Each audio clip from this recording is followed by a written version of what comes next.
Hello everyone, we're back with another draft diff, and this time we're here with a very locked down pool of players. Asianator on the first pick. What's your first pick, Asianator? You're in the VC with me. You can say it. Hey, my first pick is Average Alex. Alright. Average Alex, not too surprising a midfield pick, right? That guy has excelled on PPL. But I'm a little bit surprised, Asianator. Walk me through it a little bit. I like PPL, and that's about it. Alright, well, that's understandable. Well, next up is A, it appears. But we'll see what happens. I think everyone gets a minute no matter what, maybe? Yeah, we're finally there. And Asianator, you gotta watch out. You're saying things on the internet that can be cropped. Okay. Oh no. Yeah, don't worry about it. Well, next up is A. And A is not in the VC, so I can't just ask verbally here. But Asianator, if you were A, who would you be picking? My second pick would be Grimella. That was who I was looking after Average Alex. Well, A... Wait, he's a midfielder. Yeah, well, A is locked in 3Z breezy. And it looks like the timer is at -33. All good though. Dr. Bebop, on the other hand, you're in VC. What's up? What's going on? Hello. What's going on? What is going on is that I'm picking Snake. Oh, okay. Snake? I think, yeah, I'm going to be happy with whatever midfielder I have left. I know the pool is small, but I'm happy with whatever I have. I've played with Snake on a weekly. I think we're pretty good. I know he played midfield, but it's all good. I'll take Snake. No, I gotta agree with that. The midfield pool is looking very stacked this tournament. So, yeah, and Hungry Boy is picking up a Luke. Wow, everyone acts surprised very quickly. Say whoa or something. No? Okay, my bad. Exploding head emoticon. Thank you. Well, Judgmental, you're up next. Or, you don't have to talk, but you can talk. I think I am looking for a solid midfielder, so I am going to be picking up Carmelo. Okay, as predicted by Asianator, Grimella is gone now. And looking into the draft, I guess, how did you approach this one, Judgmental? Well, unfortunately, I fear that my PPL ally was unfortunately stolen from me first pick, so I was planning on making a little PPL team, but I had to change the game a little after Asianator hit them. Yeah. I'm just looking for a good midfielder, and then whatever brawler I get, I'm sure we can make it work, but I just need someone I can make good passing plays and great defense. Asianator splitting apart families, and so does Lola Mao. Non-Pasu has been taken in the first round by Lola Mao XDDD. Maybe a little bit of spec training influence here. That's another goalie out of the pool, and that's a little bit interesting because there are a lot of goalies. Like Andy, Assertive, Dave, Dran, Fresh, Bloom, Breads, Shapeshifting, and Spartan are still available here, which is crazy. Very interesting pick by Lola Mao, but Mystic is up next. And we'll see who is locked in here. I'm expecting a goalie from Mystic because that goalie pool is looking still very fresh. Bloom is indeed the choice here. It's Zoe the Witch up next and has a lot to choose from, but I also expect the goalie pick coming out here. Or just picking up Expo Chan. The Assertive, yes, there we go. The other Cyber Swipe member. Yeah, not very surprising there, which leaves us with the Brawler with the next pick. And I realized that I haven't been updating these, which is on me. But hello, the Brawler. What are you thinking about right now? Yeah, I'm thinking about a goalie, and from the pool, I really like Frightfully Fresh. So I'm gonna pick the goat. All right, Frightfully Fresh being picked up, and this is crazy, guys. How are we letting Obscure Breads fall to Vaughn, Joker, or Liari? Guys, I think we messed up. Weston and Sylvia can't draft Breads. All right, I'm on the clock. I figured he might go 1-1, but give me Drop Leto. All right. Drop Leto being picked up here for Weston and Sylvia. Gonna have the final pick here of the first round. Give me Scyther 12, please. Scyther 12, okay. Not making it down to Liari, but... Guys, how do we let Obscure Breads fall? I think we need to rethink our drafting strategy here. Yeah, this is looking a little bit scary in the later picks, but Vaughn is up next in round 2. Right, Weston, you played no part in this incident, but what are your thoughts on the remaining picks in the draft here?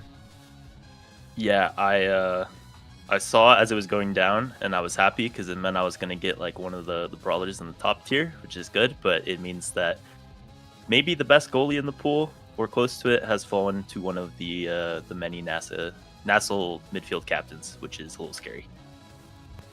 Yep. Oh, Vaughn has not locked in the pick yet. 30 seconds remaining. Wondering if his draft strategy has been altered a little bit given the goalie availability here. Vaughn and Joker, the first 2 picks in this round. And now we wait and see what is going to be picked up here. The draft could be even crazier if Vaughn doesn't make it for a pick here. It's Joker. Okay, Bond did not answer, so Joker is picking now.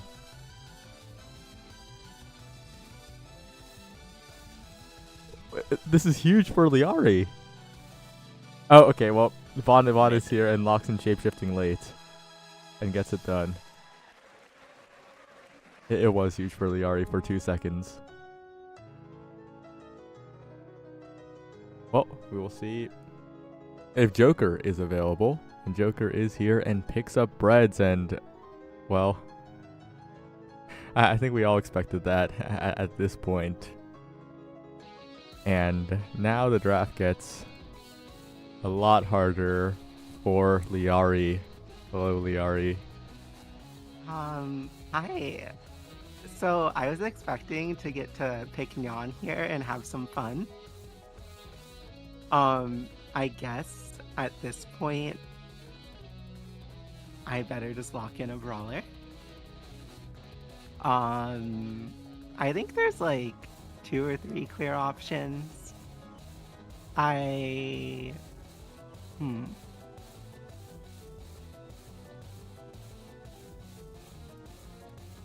Based on servers, is there anyone that I need specifically? No, not really. Okay, I'll lock in Twisty. Alright, Twisty almost didn't check in for this event on time, but has performed amazingly in recent times. And next pick will be Carmine.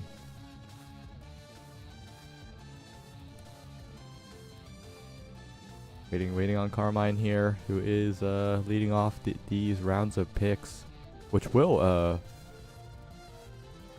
Carmine will be the last pick to get 2 members here. And Mirimek will be the pickup for Carmine. Mirimek's been pretty impressive in recent times, I think, so not too much of a surprise as the pools close in. But what may be a surprise is that Fiery is dropping down this far, which means that Cardbox will get Fiery.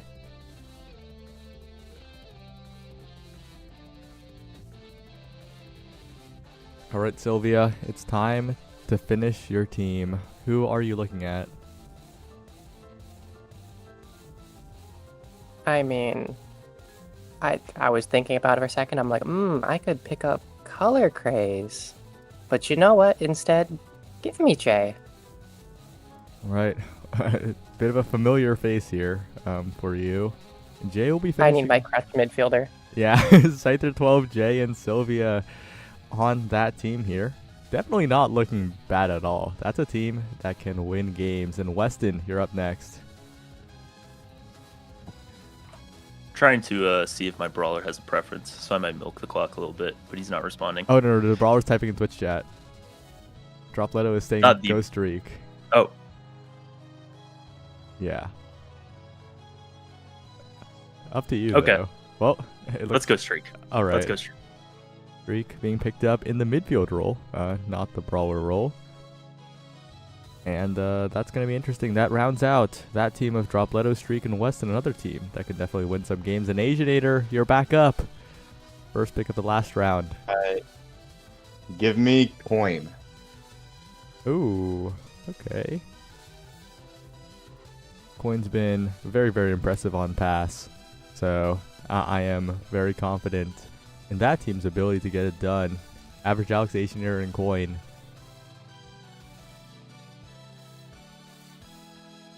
But with A up next, that team's also going to be finished here. Threezy Breezy, A, and a mystery player, which is Spartan. Wow, we're really feeling a little familiar with the NASA playoffs here, I feel. And Spartan did sub in for Flying Blobos. Dr. Bebop, though, who is your final pick? I will gladly take Color Craze. It's gonna be perfect practice for land. Oh, right. Color Craze coming in for Dr. Bebop Snake. Dr. Bebop Color Craze. That is also... all of these teams are looking pretty good so far, I gotta say. But Hungry Boy's up next. And there are still quite a few brawlers available. So I think that people who have saved their brawler pick for the last round are gonna be pretty happy here, I think. We'll have to see, though. And Alphamy picked up as well.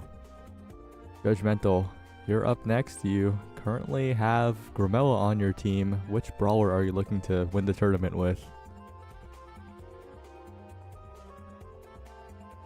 I think I am looking to win the tournament with someone I haven't played with, I don't think, but I've heard a lot about, Treddy.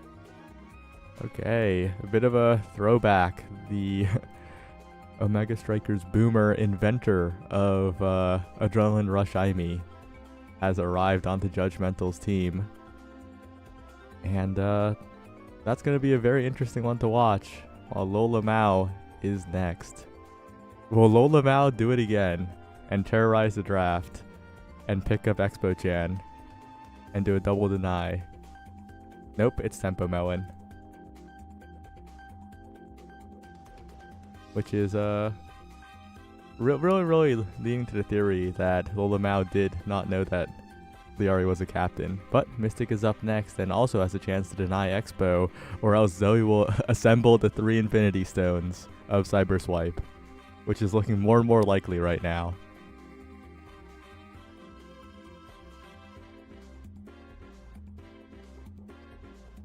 Mystic's typing. This could... Mystic... Oh wait, Mystic can't draft Expo. My bad. Mystic can't draft Expo. It's a Cyber Swipe.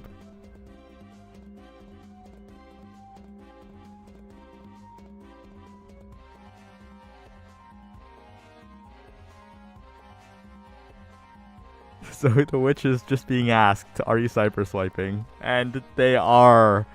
Oh, we have let too much happen in this draft, I think.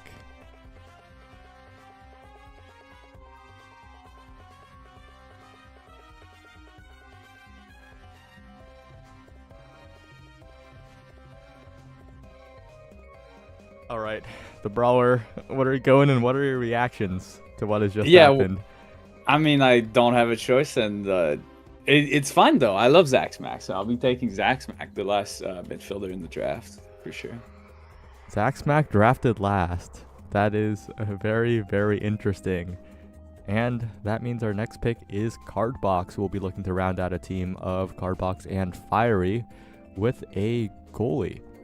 Andy, Dave, and Dran available here, and Dran will be the pickup. Carmine's up next. The Zaxmac has not really been denied because they're both slotted into the same role here, the same role slot. And Carmine's going to be looking for a goalie as well. I think Carmine, it would be so on brand to just pick Andy here. And I think it is an Andy pick, Andy 7675. And it is happening. Not sure if Andy's happy about that one though. And Liari, you're up next. The draft is Yeah. very, so very interesting. I'm gonna use my time to yap because I only have one potential pick. Yeah, I am very thankful that the draft went the way it did. I have an amazing team. I think this is quite possibly the most interesting draft of all time. There is some bizarre picks. Yeah. So I'm gonna pick. Wait, could I technically pick a scorer and make someone play goalie? Unfortunately, not in this draft because Oh. yeah, there's a limited slot of each. Well, that's team. unfortunate. Yeah. I'll go Dave. That's my goal. Just Logan 2's wife, husband, whatever. Yeah. Yeah. Well, it looks like Joker and Vaughn are gonna lock in their picks as Name Chaotic leaving Sovereign for Vaughn. Well, anyone in the VC, any thoughts on how this draft went?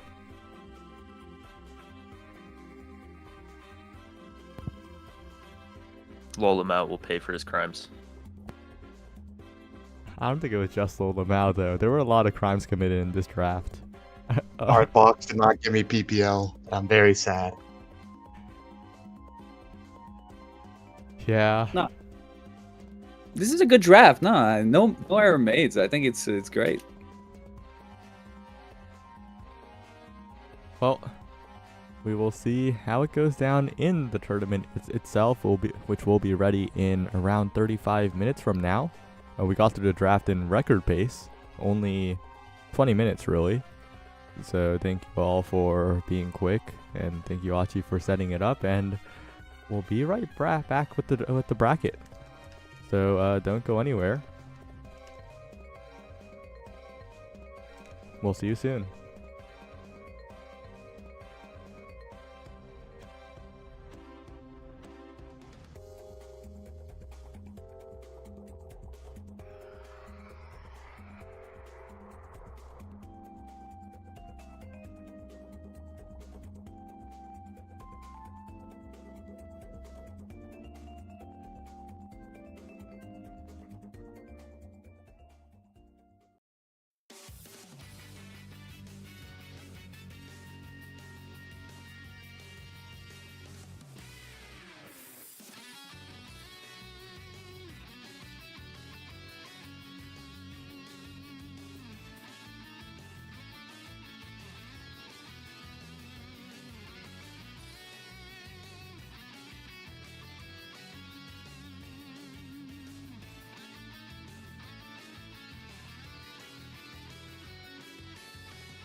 Good afternoon, everybody. We're here for our much anticipated draft tournament. I believe game 1.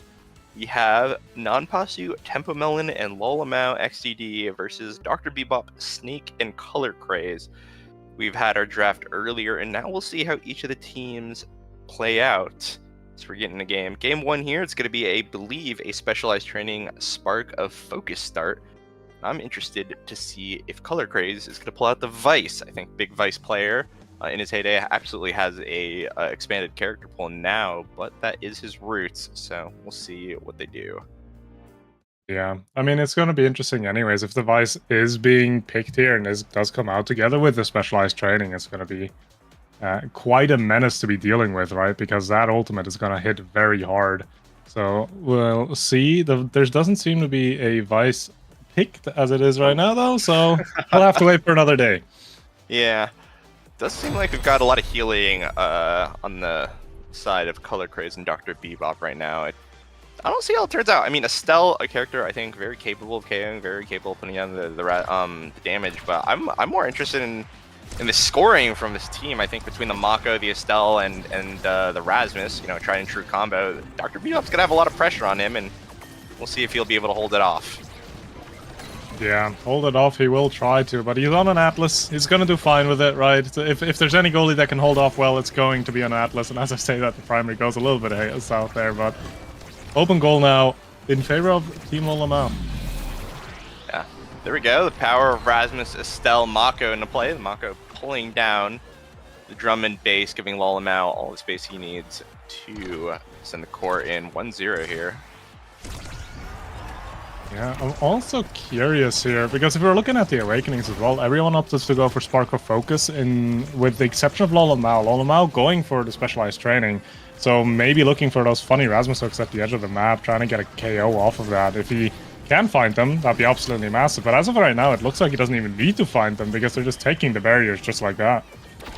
And we haven't seen a lot of defense from Nonpasu. Looks like Lolamau and Tempo Melon have been really doing good keeping the core forward, but I'm very interested to see this player because I think they're kind of one of the newer players on the block here to watch out for, and we'll see if they'll be able to kind of prove their worth here in this game. That being said, right now, Snake trying to march forward, get a tank open the black hole to give Dr. Bebop a cozy clear here in the center. Snake gonna find a KO as well. Now a power play for the side of Anti-Venom, Snake, Color Craze, and Dr. Bebop. Flip here for Color Craze if it's needed, but a little bit of a miscommunication, I think. Creates a little bit of a precarious situation now as we head into overtime here. Bebop misses the strike on the overtime. Perfect pitch, and Nonpasu looking good, already scoring a goal to his namesake. Looking really good as well, but that puts the side of Anti-Venom into a pretty rough spot, right? Because now you're 2-0 down in this first set, and there's still 2 flips on the side of Team Lolamau as well. And on top of that, 1 flip out, but now a power play in favor of Team Lolamau as well. Yeah, it's going to be an uphill battle, I think. Lolamau, though, an uphill battle of his own. He's no stagger, barely any L2 Vaden. Does get the regen, though, actually saving him right there from any stagger potential, but I think Snake's going to be hunting here for the kill in just a second. Primary comes out, not going to find the connection he wants. Flip as well to follow through, but the defense from Nonpasu and Tempo Melon does hold for now. For now, it will hold, but what won't hold is the HP bar from Color Craze, actually, as they're taken off of the map. Power play now in favor of Team Lolamau. Nonpasu even trying to be a bit aggressive here, using that flip. Never mind though, KO being found. Now power play going the other direction. Yeah, seems like one power play for the other, but a reverse power play here from Tempo Melon means that it's going to be an open net for Bebop. Flip preserved for now, but Lolamau here going to be on the hunt soon. Snake taking a lot of damage to march the core forward. Healing comes through for Color Craze. Nonpasu not able to get the strike off in time, but Tempo Melon there finding the KO. Good opportunity here for the side of Team Lolamau. The flip is there, but an unfortunate bounce there off the corner from Bebop means that flip is all but useless here in the defensive play. And first set of the tournament here goes the way of Team Lolamau. Tempo Melon as MVP. And an important set, one might think as well, because they do have quite a few high-value awakenings in here, right? Rapid Fire is really great. The Stagger Swagger as well for movement speed and survivability among Titans also not to be underestimated. We do see Tempo going for the 1-2 punch, still a very strong awakening on Estelle, right, for that damage, for that core speed. But on the other side, Rapid Fire being picked up by Bebop, definitely something that he's going to be happy with as well. Size for Lolamau, always good. You're on Rasmus. Survivability for Snake, and then lastly, aerials onto Non-Pasu, and survive. Well, yeah, I guess no one really can deny the Monumentalist well off Color Craze, so that finds its way onto the Now as well. Yeah, it feels like kind of everyone got what they wanted here in this draft, and it's going to actually be Snake not finding what he wants for the start of the point here. Immediate power play leads into an immediate double barrier here. Color Craze going to try to work on the defense here. Cooldown's good to go through, but that leaves a poor Atlas with no cooldowns against a full-fledged Rasmus. Well, that really only goes one way. Yeah, really not much to do there, but that was one point. There's another one coming now, as the side of Anti-Venom will kind of need to find a little bit more momentum. As of right now, I feel like they've been having a pretty hard time getting themselves set up properly. And you can see it here as well, right? They had core control, but they ended up dropping it and lost both of their barriers with it as well. Back on the offense now, but nothing really being found. Never mind, Strikewar will actually take the second barrier there. Snake trying to secure this and actually finds the strike.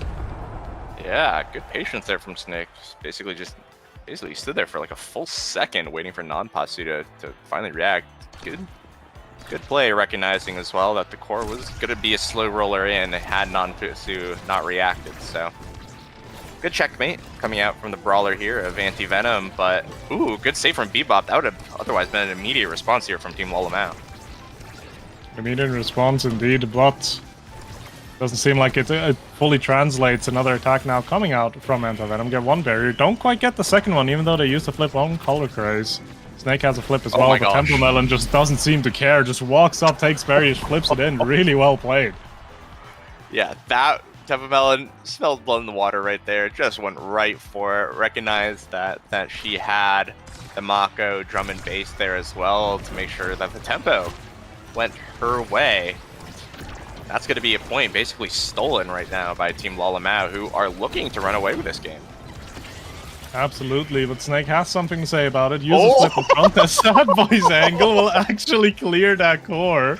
Crazy angle to be attempting, as now Lolamau gets taken off the map. Power play in favor of Anti-Venom now. Can they find the second barrier? Yeah, we'll see here. Very fortuitous bounce means that this is an offense that Tempo Melon and Non-Pasu can make. Oh, but unfortunately, the drum and bass not going to be able to get the redirect that Non-Pasu wants. This is a dangerous situation. Flip, burn though by Non-Pasu, and now Color Craze is going to be taken off. The offense now from Team Anti-Venom going to be taken away. We'll see though, Snake looking to contest any sort of passing plays that goes on between Tempo, but Estelle's perfectly capable of scoring on her own. That being said, Dr. Bebop totally able to lock it down on his own here. Overtime is now hitting, and ooh, Non-Pasu, a critical strike shot, keeps the core in play. Color Craze, good interception, but doesn't get the strike in, but wins the interaction against Lolamau. The whiplash, unfortunately, coming out just a fraction too late, fraction of a second too late. Now we've got an even set here in set number 2. The second set has been feeling a lot more even than the first one has, right? The first one, it seemed like the side of Anti-Venom really needed to find their groove, right? Try to find the attacks that work for them, and it seems like they're catching on to it as the synergy is getting better and better with each interaction. They take another barrier here as well, and again, Snake is up front with that Asher being so strong and forcing as well. Uses the flip, doesn't quite find the barrier there, sadly, though. As Lolamau is almost about to die here. Needs to be a bit careful to not be taken off the map completely. Yeah. Flip comes through from Dr. Bebop, gets a little bit more damage here into Lolamau, narrowly avoids the secondary here from Snake, but now it's going to be Color Craze. 1v1 situation against Non-Pasu, not going to get it though. Flip comes out from Teleman, gets one goalie barrier for her troubles here, but now it is a power play situation. Snake not able to get the core through. Bebop now passing the core upfield. Tempo Melon looking for a Quangle, not going to find it though, as the core flip from Non-Pasu comes out. One more opportunity for the side of Anti-Venom here. Not going to be capitalized though. A killer clear from Non-Pasu. Another killer clear as well. Buys even more time, but will it be enough? 7 seconds here still on the midfielder. The strike shot's there, but So many clears have to be made before the brawler and the midfielder find their way in, and Color Craze does find that, earning themselves the MVP of the set. Insane amount of clears coming out from Lampasu there, though, just playing around the forward so excellently. But in the end, there was a little bit too much pressure, a little bit too long in the 2v3. Now we're going into another draft where obviously it was a Spark start, so both of these Sparks are going to be flying off the shelves pretty quick. Recovery Drone finding its way onto Snake's going to give that much more pressure onto Asher with that size as well. Obviously, Perfect Form also being a decent pickup for the side of Lolamau. Extra special. I do wonder where that one's coming from for Tempo. And then lastly, Twin Drive, obviously a great Atlas Awakening. Yeah, I'm actually... Really good draft for the... I think that's one of the best drafts you could possibly have to be last pick draft. Atlas Missile Prop. I think it was a Missile Prop, Twin Drive, Perfect Form as the things that fell down to you potentially, which was crazy. And also, I feel like very interesting to see that Perfect Form not being picked up. I understand it for the Rasmus, but I feel like for most other characters, it's actually pretty significant. But again, hey, I'm in a caster's booth. It's not my place to say. But right now, it's going to be Color Craze. Has a statement of his own to make. Going to find a nice little clean shot into the bottom side of the net. And first point goes to Anti-Venom. Color Craze has a lot more pressure now as well, right? Keep in mind, draft 1, able to pick up the Monumentalist, giving now so much more range and pressure with their abilities. And now a second Spark that's just going to give more cooldowns and speed, arguably two of the best Awakening Sparks for now when you do our Spark stacking. And the attack doesn't slow down at all. Open goal. Yeah, just immediate pressure here coming out from Snake and Color Craze. They seem to have found a rhythm, and it feels like the speed from this now is actually becoming a bigger and bigger issue as we approach the set. That being said, an amazing flip from Lolamau, instant double barrier, means that we are in an even playing field all of a sudden. No energy really to anyone's name except Tempo Melon here in this upcoming play. Dr. Bebop gonna have a flip of his own soon, but it might not be there soon enough. Tempo Melon, an excellent Rose Warp, finding herself in the perfect position, gets to strike off, and it's gonna be an even set. Evened out as we're going now into this third point. Energy advantage is on the side of Team Lolamau though with 2 flips. Tempo Melon has hers already. Nonpos is about to get theirs as well, so we'll see if they can make use of it though, as a barrier now drops as well, evening out the field. Flip coming out from Nonpos to defend it, finds the angle out as well. Now Lolamau trying to get an angle on this bottom barrier here. Not quite able to get there himself, but with a little bit of assistance from Nonpos, will take that barrier. Gets answered almost immediately though by Color Craze and Sync. Yeah, Tempo with his flip, so scary to look at. Strike shot though, buys some crucial space here. No flip from Dr. Bebop now though. Which means that this might be brutal. Does call out the flip from Tempo Melon. We are now energyless. No energy here for the upcoming play. Color Craze desperately trying to get something, but still not going to be enough here. KO does give him the flip now, comes through. Non-Pasu able to defend, however. It's now the black hole going to be broken. Flip comes out from Snake, finding the KO here on Tempo Melon. Passing plays come back and forth. Color Craze, though, not finding the angle that they want for this scoring. But Snake will be there, able to get the rebound from Dr. Bebop. Even though it was a little bit scary there for a second, they're able to find the point. Able to find a point, but Non was still doing such a good job holding on to that goal for as long as he was able to. In the end, again, it's a bit too much over time when the abilities come down and the player count is not in your favor. As now, one barrier is likely to get found here from the side of Team Lolamau. Is it going to get answered by Snake? It oh my god. Very likely will. It still hasn't, actually. Yeah, that was almost a crazy save from Non-Pasu. Unfortunately, though, all the resources committed means that it's going to lead into a double barrier, unfortunately, here. Alice Revive comes back, basically healing Color Craze back to full, but they're going to lose their second barrier in the process now. 30 seconds left on the clock before overtime. Tempo Melon now trying to get the core before it gets sent in. Color Craze trying to play for this flip, trying to make sure that he's able to live. Does get the 50-50 shot and is able to find it. Non-Pasu with the drum and bass, not able to be wide enough, unfortunately, to catch the core. And here we go, a second set going the way of Anti-Venom. Looking at the draft, though, having the now be a first pick seems like a blessing, because there's a Chrono Boost and there's a Stacks and Stacks here. Both really good Awakenings for the now to be picking up here. Stacks and Stacks obviously being the favorite, just even more movement speed. You already got so much on a baseline. And you got to keep in mind as well, there's still another Spark further down this draft somewhere. So even if the side of Team Lolamau can win another set here, that Spark is going to hold so much value as well to be denied off of Color Craze. Yeah, and as a Mako, probably the only one here set up to actually deny it well with 2 Sparks. To non-Pasu's sake, probably not going to get it. Just generally speaking, Mako, right? Not one to touch the core too much unless it's just insane save after insane save, which we have seen a few, but I don't know if it will be enough. That being said, road to becoming MVP, going well for non-Pasu, right? Getting a few redirects off of that in snare drums. That being said, not able to defend here against that second assault here from Anti-Venom. Tempo able to find one for her own troubles, though. It's piercing shot, not able to find the core as she would want. Lolamau trying to play corner offense, but gonna take a lot of damage for it, unfortunately. Color Craze, a good Atlas revive, gonna be there to save it. Shots there from Color Craze, though, on the top side, able to find the rebound. Stacks on stacks, already coming into play here at 88 after the first point. That is some quick stacking. Yeah, and even the main counterplay, 2 stacks on stacks, right? It would just be taking the player off the map. But that's going to be really rough if you're dealing with a Monumentalist now and an Atlas in the back as well. Finding a KO to confirm that and reset those stacks. So at this point, you just got to hope you can somehow either find an edge KO or just force the core before it even is too late.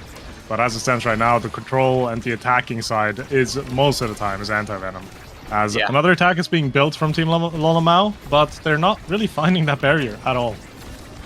Yeah, it really feels like this Twin Drive Atlas is finally kicking in as well, and not to mention the cooldown start, and gonna be a KO found here. Lolamau gonna be sent off the map. The flip is found from non-Pasu, but Color Craze, a well-placed mine, able to find the exact angle that they needed here. After a rough first set, Anti-Venom all of a sudden find themselves here on game point.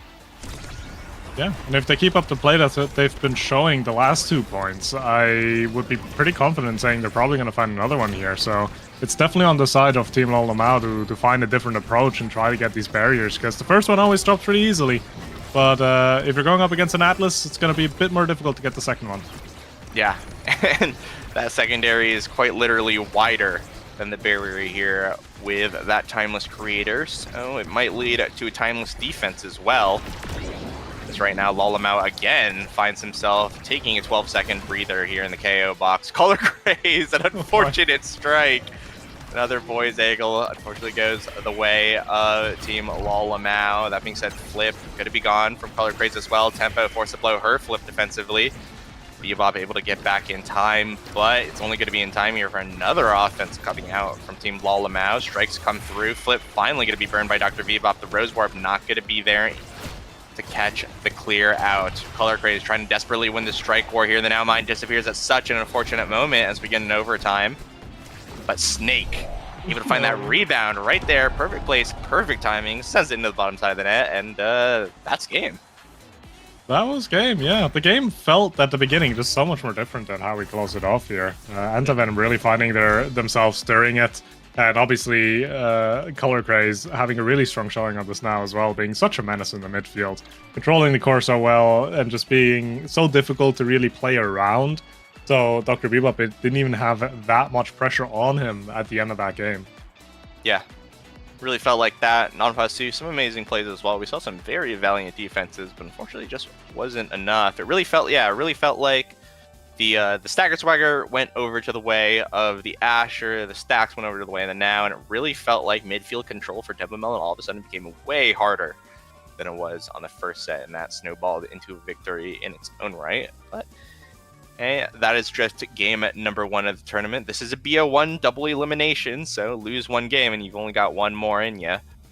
That's going to be an unfortunate situation here for whoever loses, Team Lolamau in this case. But we've got another game ahead of us. We'll see what it is, but I think that's going to be after a short break. So when that happens, we'll catch you right back here. Stay tuned for more Omega Strikers.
And we are back. We've got a battle of 3 words here, LLN versus PPP, which Twitch chat, I normally don't look at Twitch chat when I cast. I don't know if audience participation is high, but I mean, 5 brownie points for whoever guesses what PPP stands for, because they try to keep it like cool and mysterious, but I'm gonna ruin it because I know exactly what it stands for. I'm the GOAT. That's all I wanted to say. I think we're at draft right now, so we don't have anything to talk about. Sloth, what did you eat? What was your last meal? What did you eat? Oh, well, I mean, my last meal was actually just a piece of bread, actually. Some Nutella. It's pretty good. It was actually. Yeah, it was. I mean, I usually like dinner's cold. Like we don't cook for dinner, we cook for lunch. So that's fair enough. Obviously, time zones the thing, but yeah. It went hard though. It went really hard. I hope so. That's fair enough. Was it literally like a single piece of bread, like with Nutella? Yeah. Huh. Yeah, it's Princess Pal something, by the way, Arctic. But the other P comes from another member of the team. Okay, my last meal, it was they had like a sale. Okay, actually, wow. Now that I say it, it's like a stereotypical. It was like a kind of an all-American meal, you know. It was chicken nuggets were on sale, so I bought chicken nuggets, and it was chicken nuggets with like microwavable mixed vegetables and tater tots, and I just dumped hot sauce all over it. And it was really good. I don't know. Oh my God, what Sloth? I'm gonna ask a really personal question. Go ahead. What country are you from? I'm from Switzerland, actually. Okay. Well, that's a country, as far as I know. I hope that is a country. Okay, yes. okay, cool.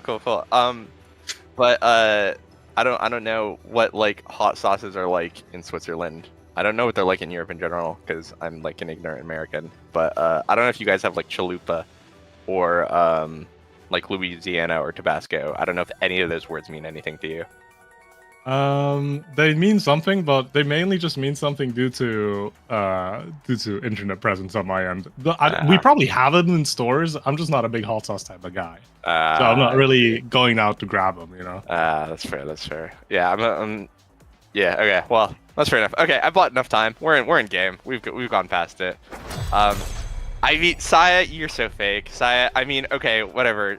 I bet your like hot sauce is sriracha. Okay. I bet that's what you have, and you know sriracha is good, but it's also like, I don't know, it's like what is a fake hot sauce? Okay, the game has started. Anyways, I'm moving on. Let's see. Okay, it is what's the Awakenings? It's a Spark Start with Spark of Agility, alongside Adrenaline Rush, and it looks like people are gonna look to kill each other. We've got Asianator on his signature Fini. Average Alex going to be representing us on the now. You can see the characters on screen. There's things going on. It's a bounce house start. Bounce house start, and also just again the Spark Start, by the way. So we're just scaling. We're snowballing. That's a game plan here, I think. Yeah, sounds about right. I think that Adrenaline Rush, kind of a scaling awakening in its own right? I feel like a lot of people, I feel like it's one of those awakenings that are actually really awful. Just picking it on its own, but when you stack it obviously with other damage awakenings, other things that enable the KOs, that's when it really has the kind of explosive value it's known for. So I honestly kind of expect a very slow start here for anyone who's picked it. That being said, the team that picked more of it is currently going to get the first point of the game, PPP. Now find themselves up mildly advantaged here. I think as well, as a goalie player yourself, I don't know how big Fini goalie is in Europe, but I'm actually really interested in the continuation of Strike Shot Fini even after the nerfs. I feel like most Fini goalies are opting into the mom boots though, but I want to know your thoughts on it. I feel like, generally speaking, I feel like mom boots are getting better now, or have been better for a little bit as well, but I think that's from a European's perspective. Strike Shot's always just been the choice because, I don't know, I feel like most of our goalies don't really like walking up, so we just want more range. So, because walking up, obviously, it's a lot more punishing, right? If you do mess it up some way.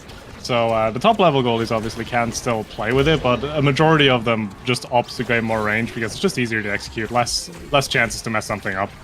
So, and I feel like especially with recent changes, right? I feel like Mom Boots just has its place. I've already played it a bit as well. It's actually great fun. Yeah, definitely. See though how kind of the old guard of Finigoli, probably honestly in some ways the grandfather of Finigoli, played it before it was even like really considered a pick. We'll see how it's piloted, but right now the person who can't pilot anything is going to be AlphaMe, who is going to be spending a little bit of time here in the KO box. Luke has a flip to work with here. Coin gonna blow his. Good strike away by Luke, calling out that passing play there.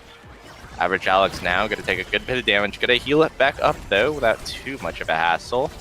Just with that revive sentry here. Strike shot gonna miss from Asianator as we enter overtime. Flip comes through just to get a quick and dirty clear going through.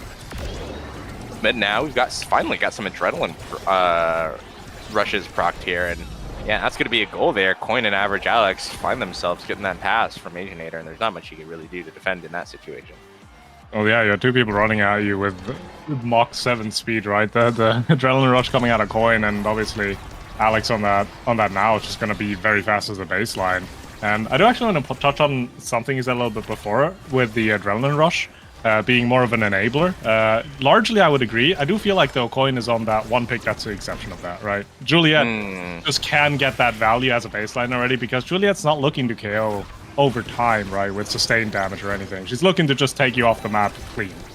And for that, you don't really need any other awakening. You can just do something like that, you know? Get a little bit of an adrenaline rush proc here. Get your cooldowns reset, another dash punch coming in, flip in front of goal. Try to pass up to Asianator, but hit it. But Alex will find it in the end anyways. Yeah, that was kind of a mind melter shot. Like, I feel like Luke just saw that and like he did not have the Mind Palace route set up for that, which led to kind of like that clear top that Average Alex immediately capitalized on. So good play from Coin, I think, to mix up. Going to be an interesting pick here, though. I don't think there's anything really here fantastic for Juliet, which sucks. That's just going to lead to deny here, and we'll see what left here in draft as Monumentalist goes to the now. Yeah, another Monumentalist on now is I think the Awakening might be a bit weak on the character, but we'll see how it plays out. Twin Drive still being a pretty solid pickup though for Luke and the Deadeye for Asianator as well. That's the enabling you've been talking about, right? With that extra damage. Now Asianator has the damage on his own to just make use of that adrenaline rush, as you can swiftly see. Actually, insane snipe will just take SL off the map. Yeah, that just basically off rip shot killed Hungry Boy, which back on the map now, but that is not the way that you want to start the set, and it might look like Coin and Average Alex might be here soon to follow. And these sets are only going to get more explosive here as more and more people do get their kind of adrenaline rush enablements online, right? AlphaMe, right, with that siphoning wand, going to look dangerous. That being said, is going to look staggered himself right now. Has to blow Oni's blade just to keep himself alive against Coin, but there it is. Dash punch comes through. Adrenaline rush going to be procced, but he's only going to spend that proc rush stuck in some of the glue for now. Dash punch comes out though. Again, that refund cooldown going to provide a lot of value. Hungry Boy going to get mixed up here by the passes, which means that Coin and Average Alex get to jump in and score the goal, right? Like vultures there, basically, as soon as they saw that opportunity. And now we've got a quick advantage here coming out for the side of PPP. Yeah, they want to keep that advantage as well, and generally advantage is the name of the game for them as well, because their team comp does so well when the core is in the half of LLN, but have a bit much of a harder time if if core goes to the side of PPP. But yeah, to elaborate. Yeah, that was that Juliet was the size of a state right there, and unfortunately not able to find the KO. Average Alex also going to be staggered as well. Probably has to limp away with his wounds to heal up a little bit. Not going to be there in time, unfortunately. Went for the orb, and he's not even going to get the orb in time anyways. Flip comes out from Aginator here on the defense. Wins the 1v1 against AlphaMe. Oh no! Oh no! That was a really unfortunate secondary there. It was almost really cool, but it wasn't really cool in the end. So that's going to be the point going the way of LLN here. Evening out the set, and they're working with a little bit of a energy advantage as well. Hungry Boy being 1 bar away, Luke basically having flip now, so maybe they can make use of this to get this next goal as well. But it looks like they got other priorities, as Coin is almost taken off the map cleanly. Luckily you have a Monumentalist now though to just put you up to basically half-life almost immediately again. And they do take the second barrier. Flip has to come out, trade 1 barrier for it. Ooh. Get the second one as well. Maybe they can even find the score here. As a nice clear from Alex, who'll actually play it around Hungry Boy there. And right now, Coin, blows the flip from Hungry Boy, actually, defensively. Asianator able to get there in time to get the strike away. Now, ultimate comes through from Fani, the bounce house. A little bit scary here to look at. Oni's blade comes through, but it's going to be the piercing shot from Hungry Boy. Catching the core coming up. And 2 points now, the way of LLN, looking to complete the third. Yeah, and especially if they are able to find this set win, there's just some scary awakenings that could be in the draft for AlphaMe here, right? AlphaMe Adren Rush Super Surge already. If they're able to win this set, there could be a heavy impact, there could be a perfect form that would just make the Zentaro an absolute menace, so... the PvP definitely look in their best interest to not drop the set this early already, as they do find a KO here as well, and are very likely looking to take the second parry here. They can't quite set themselves just right. Never mind, they do take it. Power play still going, as now AlphaMe is back on the field. Yeah, kind of a clever clear from Asianator, actually. Luke, though, in a good position to catch that core speed. Might have actually taken the goal there had Luke not kind of preemptively looked for it. Average Alex, though, going to find himself with possession of the core. Going to go through him, though, which means AlphaMe, though, not going to take that opportunity here to score. Instead, looking at that KO versus Coin. Flip here for Average Alex if it is needed on the defensive. Wants to save it for the scoring, though. In fact, you want to save it for the next point, ideally, if you can, but you might not even get there here as you enter overtime. Flip comes through, though. The drum and bass actually going to be able to defend it. Flame Flurry from the Juliet means it's going to be a blink called away by Hungry Boy. AlphaMe getting the core forward, the piercing shot almost there, but the goalie barrier still remains open here. Wow, almost demon angle. Going to be defended away here by Luke. Coin dribble to himself off the center stage. Not going to find it here, though. This Asianator, barely keeps the core alive with the Fini skill here. Hungry Boy trying to find the piercing shot. Average Alex there, finally able to get some core control, though. And now the triple take from Asianator. Got to keep the core forward. This is going to be an opportunity here for this side of PPP. Going to be defended away, but an Ash Punch away means that there's no core flip. There might not be any hope here for the point. Coin here with a Dash Punch yet again. Going to be defended away again by Luke, though. He's playing so well. Oh my god, that was a dangerous clear, but it's going to pay off here. More space bought for the side of LLN. AlphaMe here with the flip. Going to try to get it through. Gets it through Asianator. Hungry Boy now with possession of the core. The piercing shot going to be flipped away, but the core flip is going to be caught by Hungry Boy now. The offensive play still goes. The flip comes through. Flame Flurry not going to mean anything, and AlphaMe is going to be the one that actually finds the kill here. As Asianator now going to be on the defense once again. It's a scary angle, and it's going to go in off the Oni's blade. AlphaMe able to take it after a killer point. Now even 1-1 in sets here for both teams. 1-1 in sets, and Zentaro does get the first pick, and there is a perfect form and a heavy impact. Man. So pick your poison here, as Zentaro is guaranteed to be quite the menace coming into the next sets. Other than that as well, in terms of KO, obviously heavy impact on the field. Stinger also being here. Prize Fighter also being here. I feel like we're seeing a little bit of damage come through this draft. Yeah, and it's a good even Spark of Resilience pickup, right? An indirect way to continue the KOs. That's the only Stagger Awakening that you could get to improve your survivability, and it's going to go the way of the midfielder that already has the Spark of Agility, right? And not to mention as well, I experimented with Mako Brawler at one point, and Heavy Impacts actually does quite a bit of damage on her for that secondary, because you're clicking it so much, especially if you're against a Brawler like Juliet that likes to get up in your face. That could actually be a lot of damage coming out from Luke potentially in these situations, even though Mako's not, her primary focus, but we'll see what happens here. Right now is already Average Alex and Asianator look like they're limping away from that engagement with AlphaMe. That being said, AlphaMe looking worse for wear as well, and it is going to be the one sent off. The Adrenaline Rush now rocking for Coin. Flame Flurry going to come out, not going to find the value, just going to get that evade here from Luke. Is now there's a bit of a scramble here in the midfield. Asianator trying to find maybe some snipe here on the core or a person here. As Coin, Dash Punch comes through, Flip comes through, one barrier down, a creative angle though, not going to pay off here. Now Flip comes through by Hungry Boy. KO found on Coin. The Adrenaline Rush now goes the way of LLN. Average Alex here just going to be a pour now here on the front lines as we enter overtime here. AlphaMe. I should not have drank a carbonated drink before casting. Anyways, AlphaMe Now going to be here, has to blow flip just to survive. Average Alex, though, going to be worse for wear, but it's going to be Alpha Me now, 12 seconds in the KO box. No evades here from the defensive back line, which is going to be a little bit scary here for PvP, but it's going to be Luke now having to make some hero defensive plays. Flips comes through, which is going to buy some extra time. Another good strike away from Coin. Buys some critical space. Drum and Brace is here now for Hungry Boy. A good piercing shot takes that final barrier, but no cooldown to catch its core here on the top side.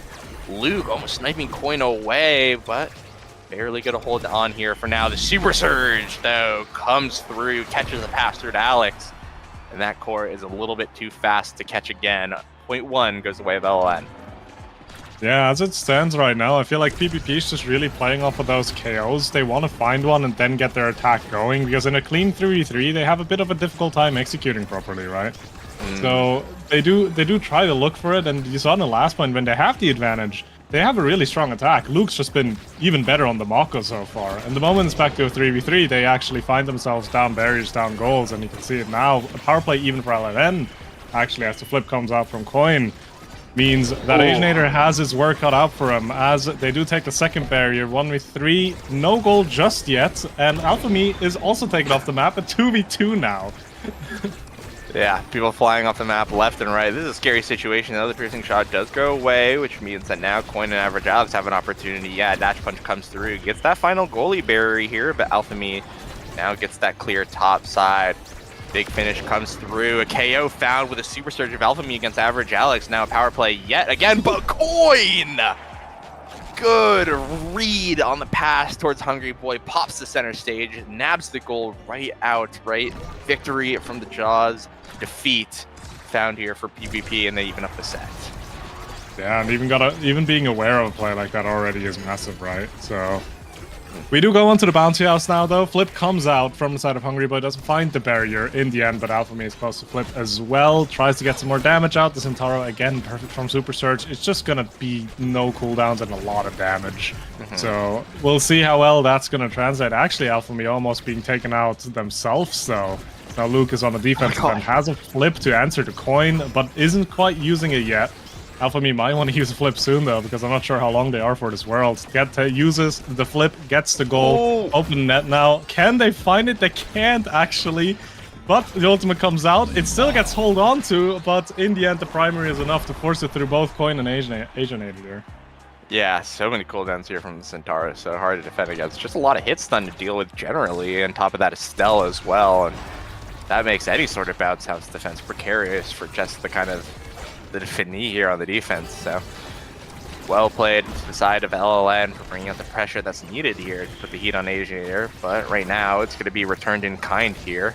Aginator taking that first goalie barrier. The point Average Alex, though, going to find himself on defense, and Coin going to find himself defending his life here, of all things. Now Super Surge from Alpha Me comes out immediately, followed up by Hungry Boy's piercing shot to find a clean KO. Now this perfect form Adrenaline Rush Centauro is going to be on the hunt again. The flip comes out just for damage right here. The Oni's blade now out again, forcing another flip in trade. Average Alex now no energy, just zero energy on this now. Has to fight for his life here in the midfield. Coin now forced to play the role left open by the new vacancy. Alpha Me looking to get a bit of damage off here. Not going to find the targets that he'd like, though. Only a full health Aginator. Send the secondary into Alpha Me. Gonna be staggered yet again. Deadeye here in overtime. Coin gonna be charging up this dash punch soon enough. This might go the way of Coin go the way of Alpha Me if Coin wants to proc that Adrenaline Rush. But for now, it's gonna be Aginator actually securing the dash punch. Gonna go the way of Core Control, now opening up the goalie gates here for the side of LLN. Aginator finding possession of the core, trying to get it to his midfielder, but the drum and bass gonna play a little bit of interception here with the help of Hungry Boy. Good save again from Aginator. The piercing shot, though, gets the confirm. Now an open net for both teams. Low health, low evade, low stagger here from the defensive backline, though, of PvP. And yeah, the threat of KO is a little bit too strong. Average Alex forced to play away from the net, not able to be there on defense when Aginator needs him. And that's a second set going the way of LLI. And another first pick going into the way of Centauro, and a 1-2 punch being in the draft. If Alpha Me wants damage, it's there. Now, are they gonna opt for it? I'm not quite sure. No, they just will. Yeah. It's just more damage. Weakest Centauro build possible, I think. Yeah, and the only kind of penance here is going to be the denied away big fish, which I guess you could go recovery drone, but really that's a band-aid on an open wound. Well, I think there's going to be more than one KO here threatened against Coin in this upcoming set. We'll see what they can do to make the best of it, because this Centauro looks a little scary. A tiny bit of damage on the Centauro pick. Also tiny bit of a cooldown. I don't know. It's just rough, because at this point, how are you properly dealing with the Centauro, right? You're kind of having to play to KO him, because you're not going to be able to deal with him just outright. Like, he's going to have way too much utensils to really damage you and take you out. And it's just really the only way. Flip comes out, score and KO, and I feel like we're gonna see something like that like 2 more times potentially. Yeah, I feel like that's just the start of a long storm that's coming the way of PPP here, and already look at that Oni's blade coming through. We just see AlphaMe walk up, ignore the core, and just throw the cooldowns out. Gonna take some return damage in kind. So, like you mentioned, the way to deal with the Centauro's damage is to make sure he can't do damage, and that's just by KOing him himself. He does have a low health pool to work with. That being said, he is going to get the orb through, going to be able to heal up, but again, he finds himself with a little bit of HP, sent off the map with the helps of Asianator and Average Alex. Now a power play to the side here of PPP. Coin going to triple forward, going to actually call out the Strike War with Hungry Boy here. Dash Punch defended away by Luke, though. Flip comes through, gets the defense, but not the clear that he wants. Coin eventually now opening up the net for the side of LLN. No Flip, though, has a recovery drone that could critically come out in this situation should he choose to sacrifice his life for it. AlphaMe gonna find himself staggered, but no confirm to follow here. Snipe comes through. That's gonna be the recovery drone. Take it away for the set as we get into overtime here. Pass forward the Coin now from Asianator. Gonna try to find an opportunity. Piercing shot ends up with a flip blown here for Asianator as the core speed is actually getting a little intense here in this overtime. Average Alex with a breakaway and no abilities to confirm it though here against Luke. Now the big finish is there. Flip here if it's needed, gonna go through it though right now, and on offense is now started for the side of LLN. Hungry Boy able to get it, gets a snipe as well. That's one thing in the goal, but you want a second one to follow really through, and doesn't necessarily need to be Average Alex here. Flip comes through, gets it cleared away. AlphaMe now knows that he could go for it. Average Alex, though, with a wonderful strike. Unfortunately, going to pay for it with his life. Again, it's going to be saved away, but an unfortunate bounce off the terrain means it goes right back into Asianator's face, and AlphaMe does not miss a second time. That's the second point going the way of LLN, and that was a brutal offensive play. Yeah, I've been hit by those clear angles all too often. That little edge going right back at you. That's the worst thing to hit when you're just trying to survive and keep the point alive. Talking about survival, doesn't look like the set of PPP will be getting any of that. As already Coin taken off the map. Alex looking to follow suit. Use the ultimate even on the now, but HP bar just doesn't seem like it's going up in any way. So it's definitely a power move for the side of LLN here. Actually, never mind. PPP will find a KO themselves here. They do need to find the goal in the end though as well. As the core goes a bit wrong there. Barrier goes down. Open net on the side of PPP now as they're trying to secure this. Can they find a strong angle here or not? They do try to set up Coin for a nice dash punch, but the course is not going that far. And then again, just so much damage coming out from both teams. It just feels like they're just continuously throwing hands. And it just kind of comes down to who lands it better. As another KO gets found, it just doesn't end. It just doesn't end. It doesn't end. There's currently 3 people on the map. 4 now. Average Alex coming through.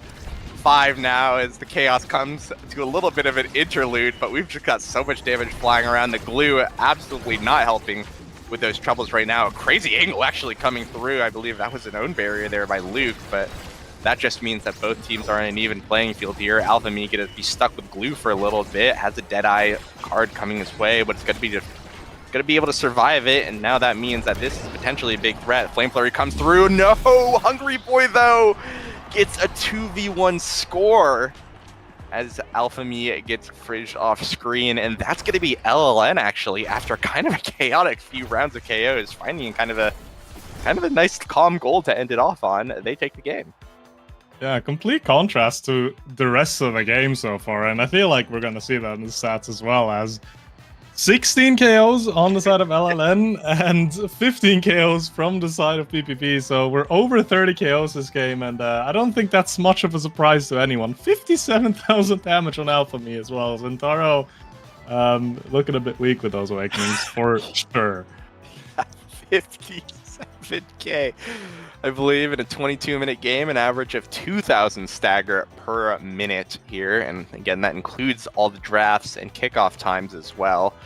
Yeah, absolute DPS monster, just an angry mosquito, basically, of what this Centauro was, just poking and prodding the way over PPP, who now are going to find themselves here in the losers bracket. That being said, a valiant effort, I believe, from all three players. Some amazing plays coming out from every member of PPP, which I believe stands for Princess Pal's Party. There you go. If you could drop that truth nuke. Anyways, I'm gonna move on from that, but yeah, Luke, I think as well, holding it down, right? Kind of the not really the star of the show, but did have a lot of really good defenses when he was called up to pitch. I think that being said, yeah, Alpha Me. Whenever you get more than 10 KOs in a game, I think it obviously significantly warps how that game goes. And, well, Alpha Me did that. So, hats up to them. MVP in my eyes for that game. And they're going to find themselves here, I believe, 1 or 2 games away from making it out of pools. Yeah. And those next few games, obviously, there's going to come their way. If they are this close to making it through, or if they've already made it through, I'm not quite sure. They're out. Oh, they're out. Oh, they're in. I mean, like, they're not out. Like, yeah, sorry. I interrupted you. Yeah, keep going, though. It's fine. Okay, they're in then. Okay, LNN's already made it through to playoffs then. So that's at that point then they don't need to play any further, actually. They can now sit back, relax, and watch a few more games going this way. So that's great for them. And I feel like deserving as well, right? Again, we mentioned it plenty of times already. Really well executed and just an absolute bloodbath. I'm still not over it. Yeah, I think that last point was insane. It's very rare that you see 3 people total on the map. I think it's it's not often you see that. So honestly, I'm glad I could see that here before the land. So that being said, speaking of taking a break, LLN, we're going to join LLN in a quick break as well. We're going to have more games coming up soon, but we are going to go into a brief intermission. So again, if you want to see more Omega Strikers here in this draft tournament for a lot of what if teams, stay tuned. We'll be right back.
All right, we're back, and this is a match that I'm excited for every match, contractually obligated, but this is a match I'm actually excited for.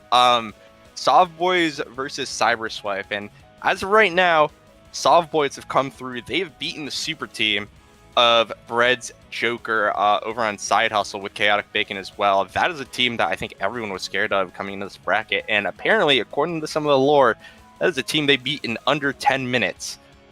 Just went in there 9-1, clean in and out. They had that for their second game as well, I believe. So this is a team that's looking very strong. The Sov Boys are looking absolutely incredible. That's going to be Sovereign, Vaughn, and Shapeshifting versus just Cyberswipe, the entire team. They drafted each other. So that's going to be Assertive, Expo Chan, and Zoe the Witch. And for those of you who are kind of in the know about kind of the comp scene in general, Cyberswipes are the absolute royalty when it comes to low stakes BO1, and this is a low stakes BO1. Both teams have made it out of group. They're just fighting for seeding right now, and man, it's hard to beat this team whenever they feel comfortable. This is a team that has repeatedly taken on NASL teams, NSA teams, and consistently beaten them out in weeklies. And honestly, this is about it. This is a weekly in terms of stakes and BO1s and format and everything like that. So this theoretically should be an unstoppable force versus a movable object match. So I'm very excited to see how it'll go. Yeah, most definitely. And I still kind of not over the fact that Cyberswipe just got to to draft themselves like that. But hey, listen, it's a draft tournament. If it's allowed and if it's possible, why not, right? And they're doing well. And again, you mentioned it plenty of times before already. BO1 Queens as they're going into it, and BO1's is always just such an interesting environment as well, because there is just so much room for error and also just room to shine at the same time, simply just because it's all in that one match. Meaning in a BO3 situation, you can have a bad game and it's kind of alright, because you still have two other games to make it back from. But if you're going into game one and you're giving that, I don't know, what's a really strong one, like that Juno Hotshot or that Zentaro Perfect Form, you're not really recovering from that.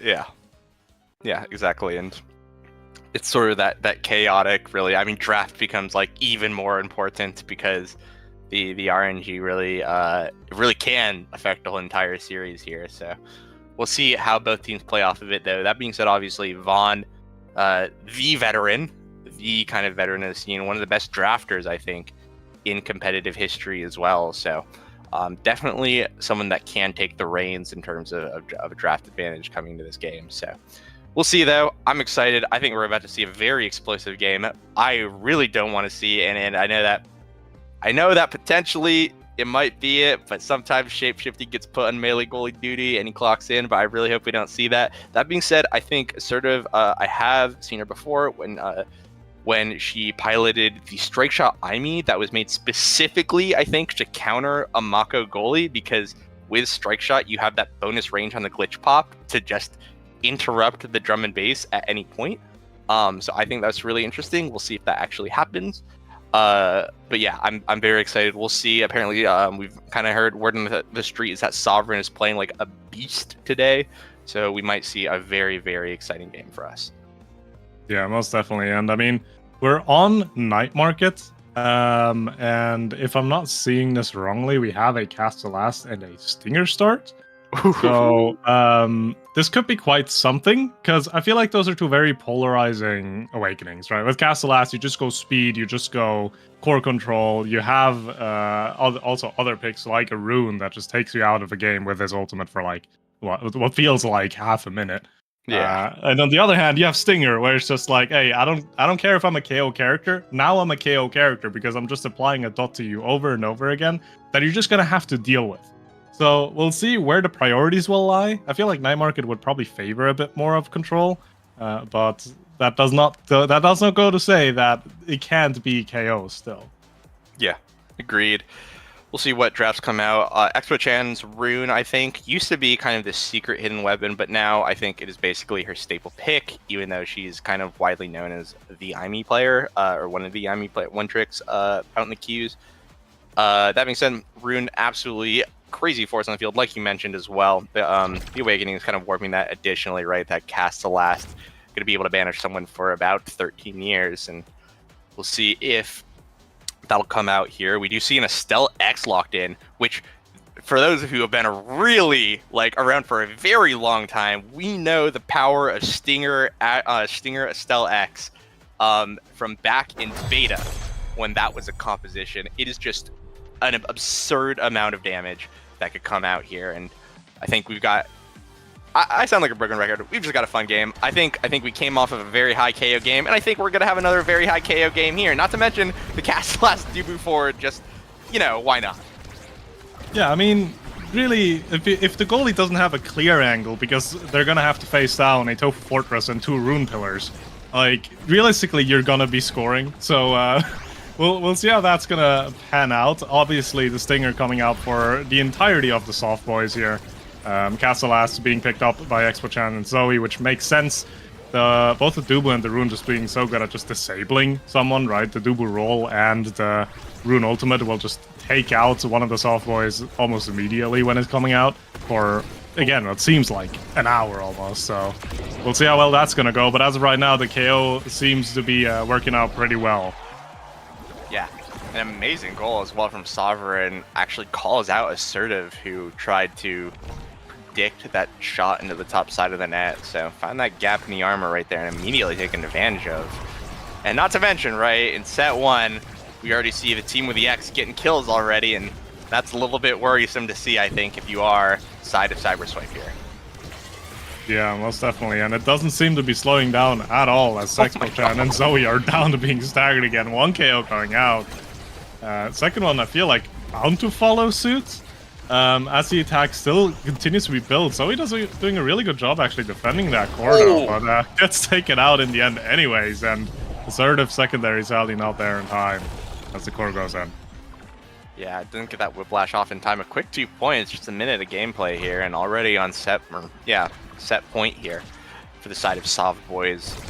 And, initially I was kind of thinking that Dubu might not be a terrible pick, because theoretically he has the highest stagger in the game innately, so that works. But no, set 1 you are a sitting duck, you've got no defensive tools, and it looks like Soft Boys have been taking advantage of that quite a bit. I feel like Zoe's been staggering more often than not, but right now they do finally find themselves on the offensive here. The Tofu Fortress, unfortunately, not going to get that value that they want though here.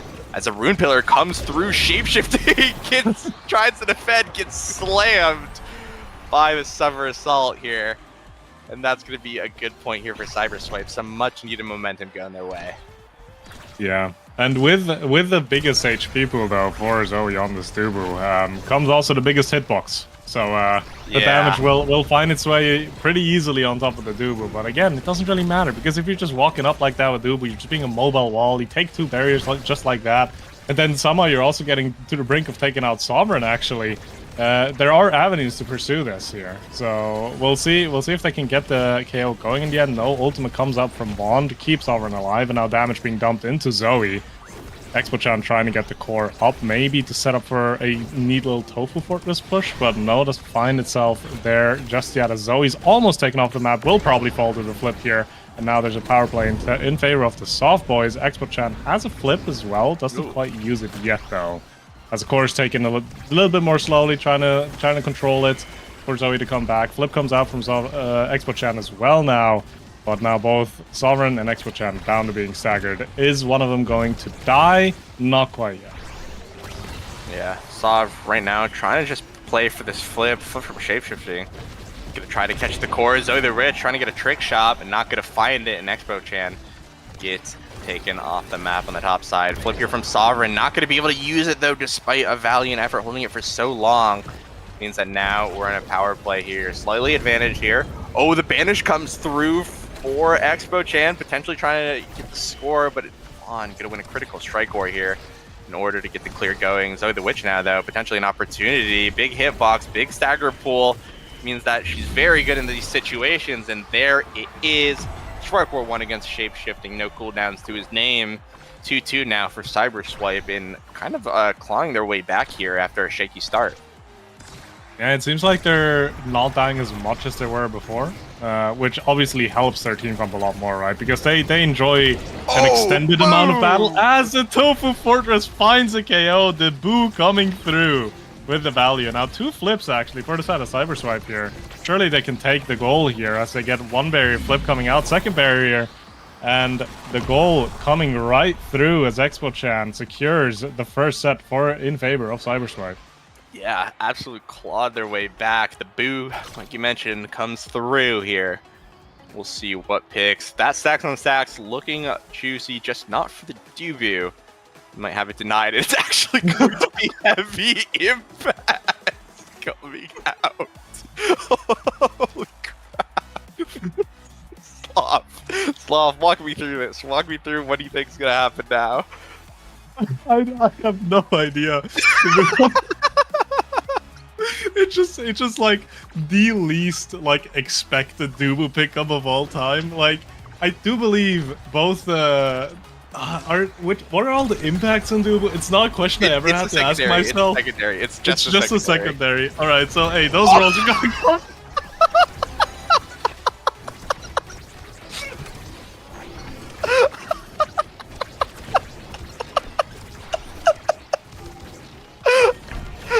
Okay, regain. Zoe the Witch, unfortunate roll into her own death, but gets one in the flip side here. The heavy impact's coming out. Okay, gonna be a power play here, shape-shifting. Now has to blow flip defensively, gonna get called out by Expo Chan here. Zoe the Witch fighting for her life, trying to get some needed warm bodies here in the enemy side of the net, trying to get the goal, has to evade here. The bull rush that comes through Sovereign, though, is looking a little scary, though. Cooldowns come through. Amazing evade, though. Actually gets the value that they want. They keep themselves alive here. Bull comes through on Sovereign. Bull rush comes through. Finds a nice KO here on the enemy goalie here. But Expo Chan in the 1v1 mixes up shape-shifting. An excellent pillar. Back to herself to get the goal. And that was a crazy start of the game. But Expo Chan, though, is going to be the one stealing the spotlight, getting an amazing goal here.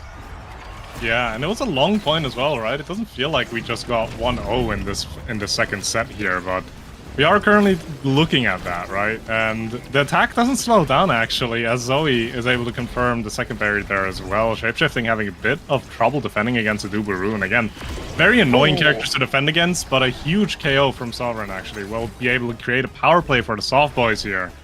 As they're trying to get around Shapeshifting, almost misses that strike, but not quite in the end. Of course, slowly approaches the enemy net, and Assertive sadly not there in time. Yeah, just barely out of range. No mobility at all on the Rasmus, which means that she has to deal with the base brawler move speed, which has been significantly reduced. Rasmus hit less than others, but that means that the Mag Souls is going to make a world of difference in that play. So now we're going to be even up here on the set already. We see Banish coming out. Already a lot of damage on a Sovereign, though, that he's able to lick his wounds with that orb right there. Piercing shot comes through. It looks like Sov Boy is going to play a little bit more aggressive. I see Shapeshifting now, posturing a lot more closer to the midfield than we're used to. As of right now, though, it's going to be Zoe the Witch. Could be on the hunt yet again.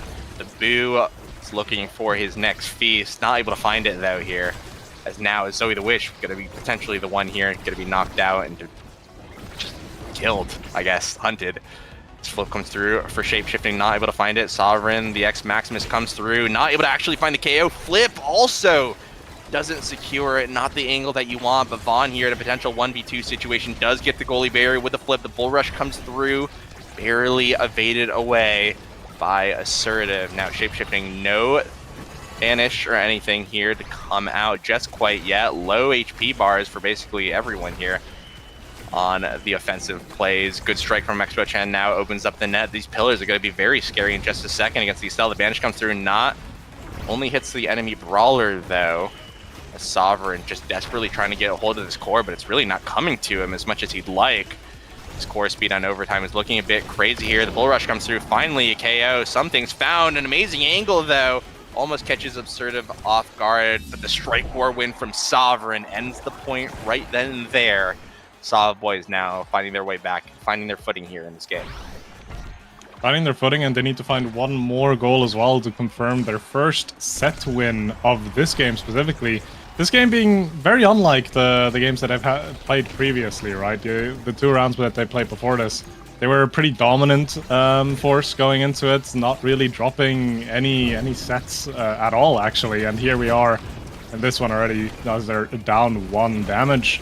Coming through, though, onto both Expo Chance and Zoe. And now Expo Chance that's taken off the map as well, as Sovereign and Vaughn will just suffocate Assertive there in the net.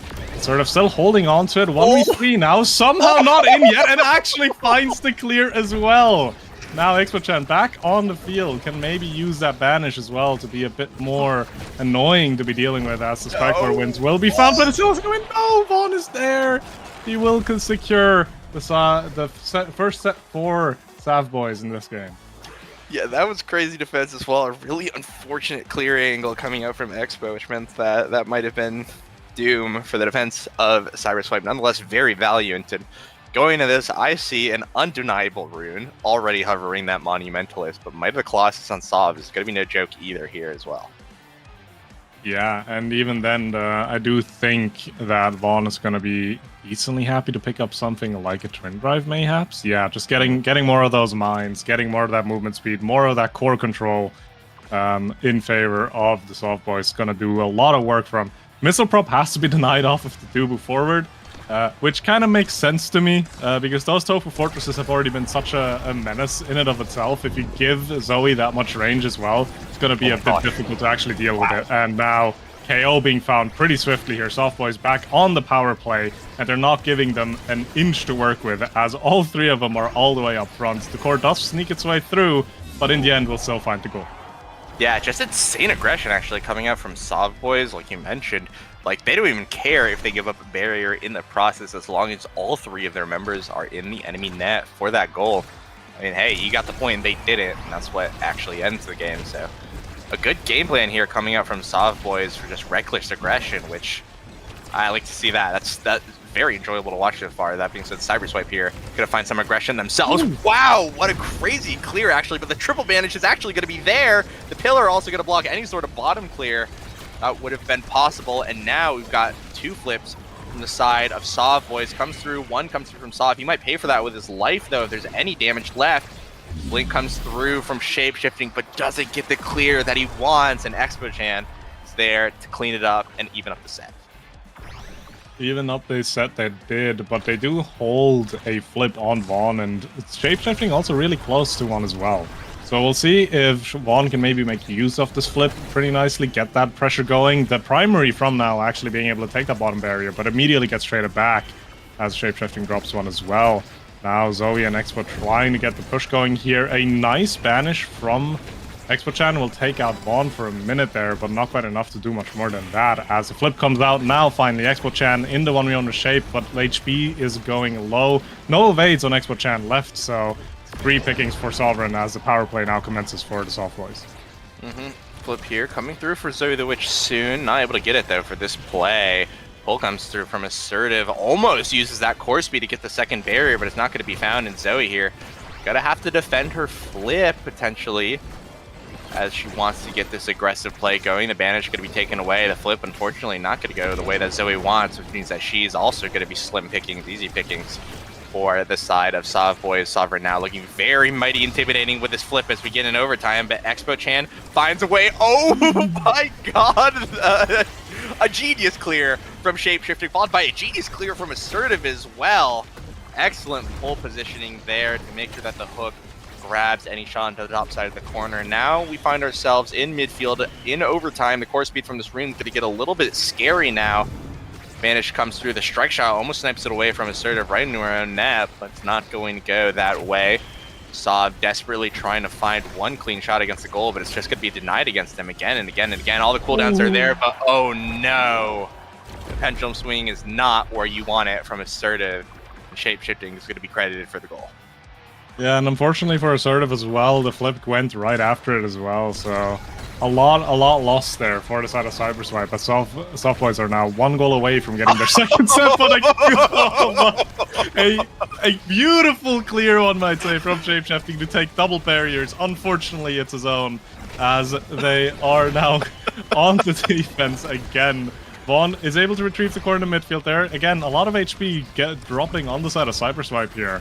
as the soft boys are trying to get just any kind of offense going, and by just playing core like this, they're playing on top of the enemy consistently as well. And they do find a KO here, power play in favor of the soft boys. Can they find the first to back? No, they can take both barriers actually, and Sovereign with a beautiful dash will just secure the goal as soon as it opens up. Yeah, really well placed strike there from Vaughn. Immediate double barrier into immediate bull rush confirmed by Sovereign. Feels like they've got a team. They've figured out the synergy. Very crazy start, like you mentioned, but they're going to be the ones taking here this third set. And I'm looking at that perfect form here. Yeah, that one's going to go on to Vaughn, just enabling him even more right now. Twin Drive, Rapid Fire, perfect form. The only thing you're missing at this point is heavy impact to get even more cooldowns. Unfortunately, or fortunately, that's on the Dubu. Other than that, though, Adrenaline Rush being a pickup for the Rune. Recovery Drone actually giving a bit of size to Shapeshifting. It is a deny off of Assertive there. And then, other than that, actually the Siege Machine finds its way onto Zoe. So that's going to make the Tofu Fortress a little bit more lethal, a little bit more difficult to deal with. But I think if we're talking about lethality, the soft boys definitely have the advantage right now. Yeah, the Siege Machine cast to last is a bit of a deadly combo. If you get hit by that heavy impact somersault as well, you're going to be stunned for quite some time, and you're going to be knocked quite some distance. And looks like Vaughn's going to be knocked quite some distance as well. The Rune Pillar double banish, or the banish double pillar is going to claim his life. Sovereign was knocked out as well, but Cyberswipe's going to be more than happy to take double barrier now from Shapeshifting.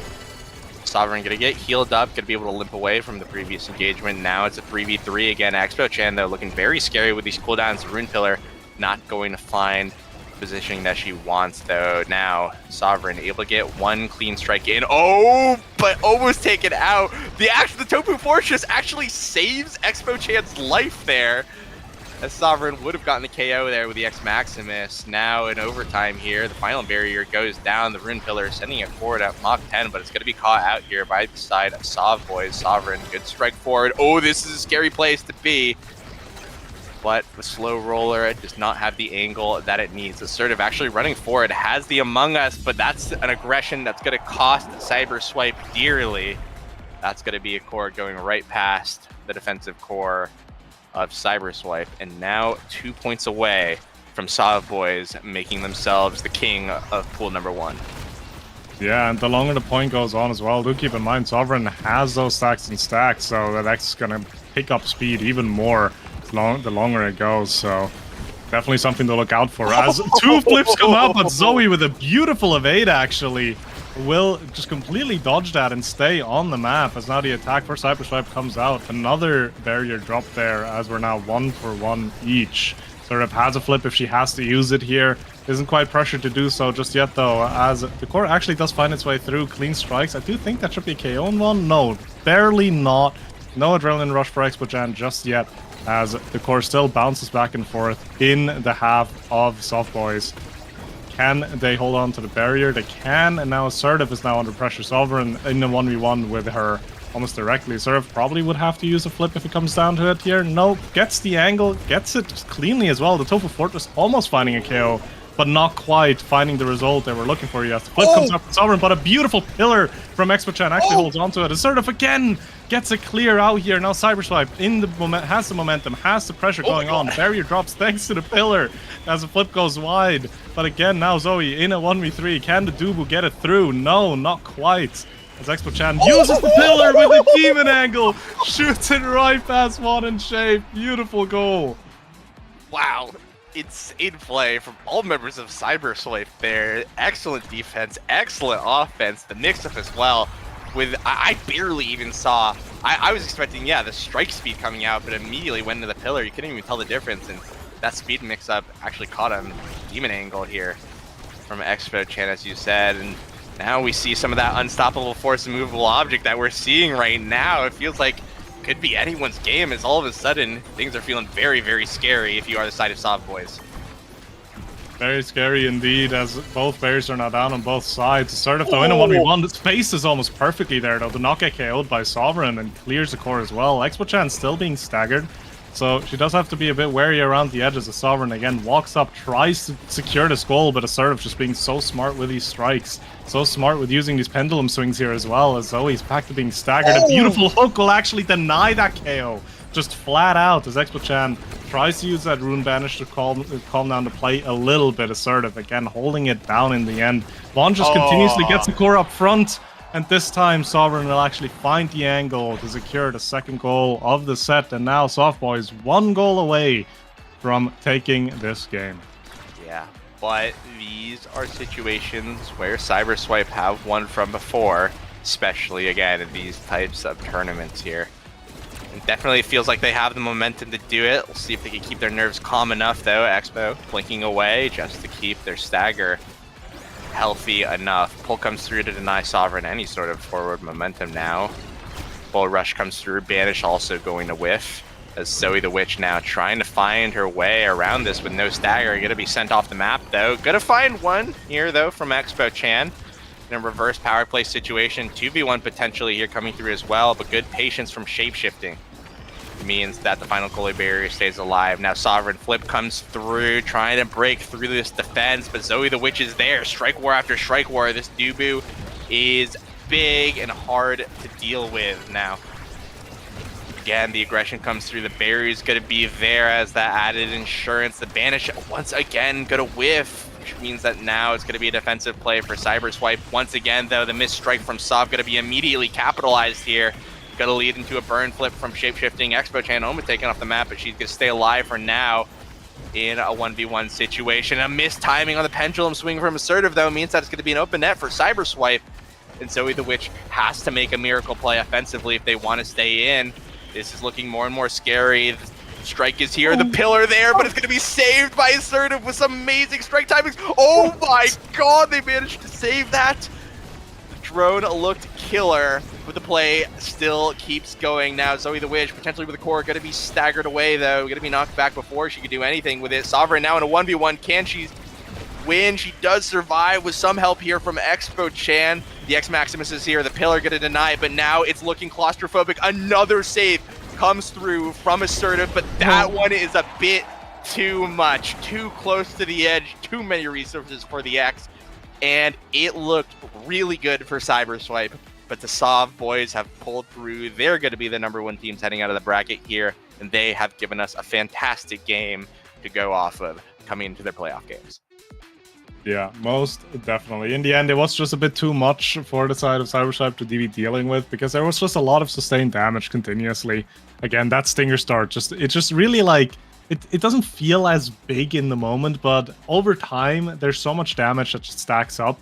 And if you're looking at the Soft Boys as well, the lowest amount of damage that a member of that team has done was 30k, which is already higher than any other single damage that the team of Cyberswipe have done. So it really kept creeping up. That damage just kept stacking up and ended up in 18 KOs in favor of Soft Boys. So a bit rough to play against that. Cyberswipe still did an excellent job playing into it, but in the end, it just happened to be too much. Yeah, just a bit too much damage. Like, so many awesome plays from Cyberswipe, but it really just wasn't enough. The Sov boys, 2 in control, able to get it together, able to execute the game plan, like you mentioned, right? 18 KOs going their way. There's only so much you could do at that point, despite, some heroic plays. So that's going to be Sov boys moving on. Obviously, though, Cyberswipe's still in it. They're just not going to be the #1 seed coming out of the pool, which, hey, you take those. And we'll see if... I don't think we'll be able to catch any games on the other side of the pool, so I think we might be going into our playoff games next, if I am correct. Or we might be catching a losers match, but we're going to come into that after a quick break, I believe. So we'll be right back. We've got more Omega Strikers coming the way. I think we've got one more pool game in us before we go into our playoffs. But for now, we'll be taking a quick break. We'll be right back.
All right, back here for now. We're gonna be here on playoffs. I believe got Cosmic Legends versus Washed Up Gamers. Neither team that we've seen before earlier today, and I think these are both sort of some question mark teams. We'll see though how they actually duke it out in the fields. I think what two players we're going to be looking at here are going to be Dran and Treddy, some older Season 1, Season 2 sort of names that haven't been around much lately, but have been pulled out here in draft. Very solid players in their own right in their heydays. So we'll see if they've got what it takes, though, to take each other out. Coming in this game, and I think before our cast, we got some tip-off on a draft. We have a Stinger start here on Demon Days, and that sort of thing only really ends one way, so I'm interested to see how these players will adapt to that situation.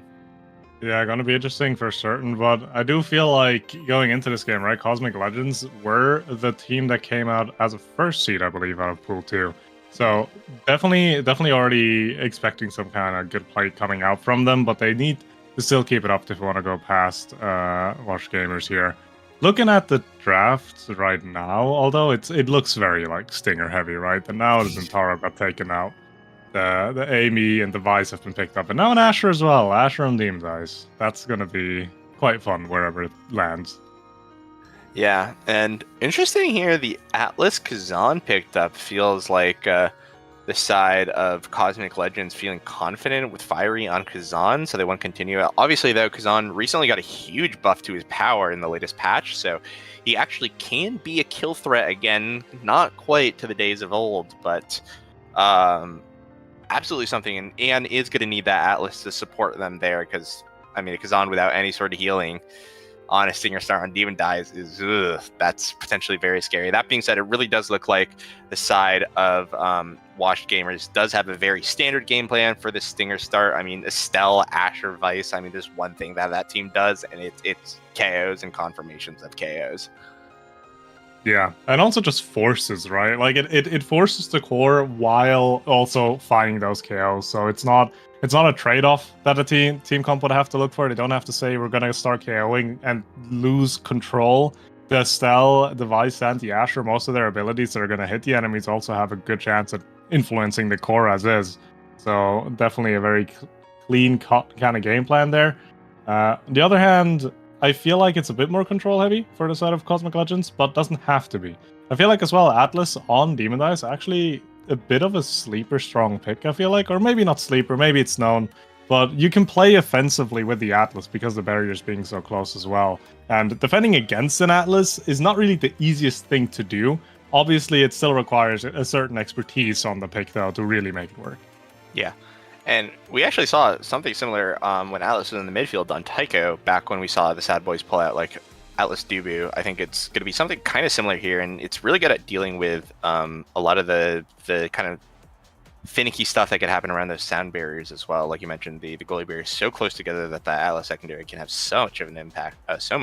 But I think the healing as well, obviously, going to be something that Fiery is going to be very much excited for coming into this game. And as we get into it, just a quick peek over at these Awakenings. Actually going to be two Stinger starts here. Treddy opting in for the Spark race, where Drain and Fiery themselves are going to be opting in. And one thing to note as well, that Vicious Vambrace pickup, that is something that Fiery really does like to do. It looks like we have a little bit of a timeout here, but Fiery really does like that Vicious Vambrace pickup, I think, on the Kazan. It helps him keep him alive in these situations. And in Demon Dies, where, you know, you don't have to necessarily have too much. Well, you still need a little bit of core control, but where you don't need too much of it, right? You're in a lot of claustrophobic situations where you're getting a lot of damage, you're getting a lot of strikes, and it really can make like a huge difference. Yeah, it can make an absolutely massive difference. And the thing is as well, with that Vambrace, you get so much healing back, it's going to keep you on the board when the enemy is dealing so much damage. And because it is, I feel like Demoness is one of the most like closed maps there can be. Meaning, if you don't really have to move around a lot to still get into touch with core. So the Kazan, if positioned properly, can always kind of get that Vambrace value, either strike the core or maybe even just strike the enemy a little bit, although that's a little bit less efficient.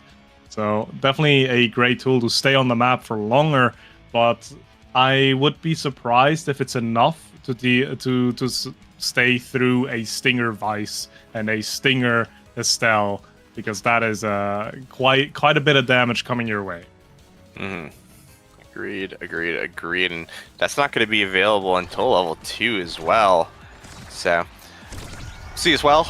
Also, the return of well, all right. Well, you know, so much for that. The return of Maxwell's. This is a map that is absolutely dominated by Maxwell's, nerfs or not. It's just that the way that kind of the map plays out, very similar to Tycho Temple in that regard. So, rough start for Tourney, but it's like it never even happened here. No barriers lost. Power play comes and goes, and now it's going to be Fiery's turn here on the chopping block. Yeah, and the Amy turret was being put down as well. I feel like it's also a very much like highly valued pick on a map like this, because the turret defending such a huge barrier with so many angles, and then suddenly there's a line that just completely cuts off every kind of play as well. It's not really the easiest to deal with, as so far Judgmental is actually doing a pretty good job at it, but they do drop one barrier now, and Fiery, you mentioned it before, just fighting to stay alive as of right now. Doesn't even have level 2 yet to switch into the form that would allow him to get an evade. Yo, wait a second, is Vicious Embrace the best gear in the game? Did you I just saw him strike once and he got like a fourth of his health back. Wait, oh yeah, but it's really good on core. It's like insanely good for the HP department to use Vambraces on core to get HP back, but even though it is so great, I think it has its limits, especially the limits of you need to be close to core to really get the max value out of it. Yeah. Which means if you just play away from the Vambrace player, the healing is really not there.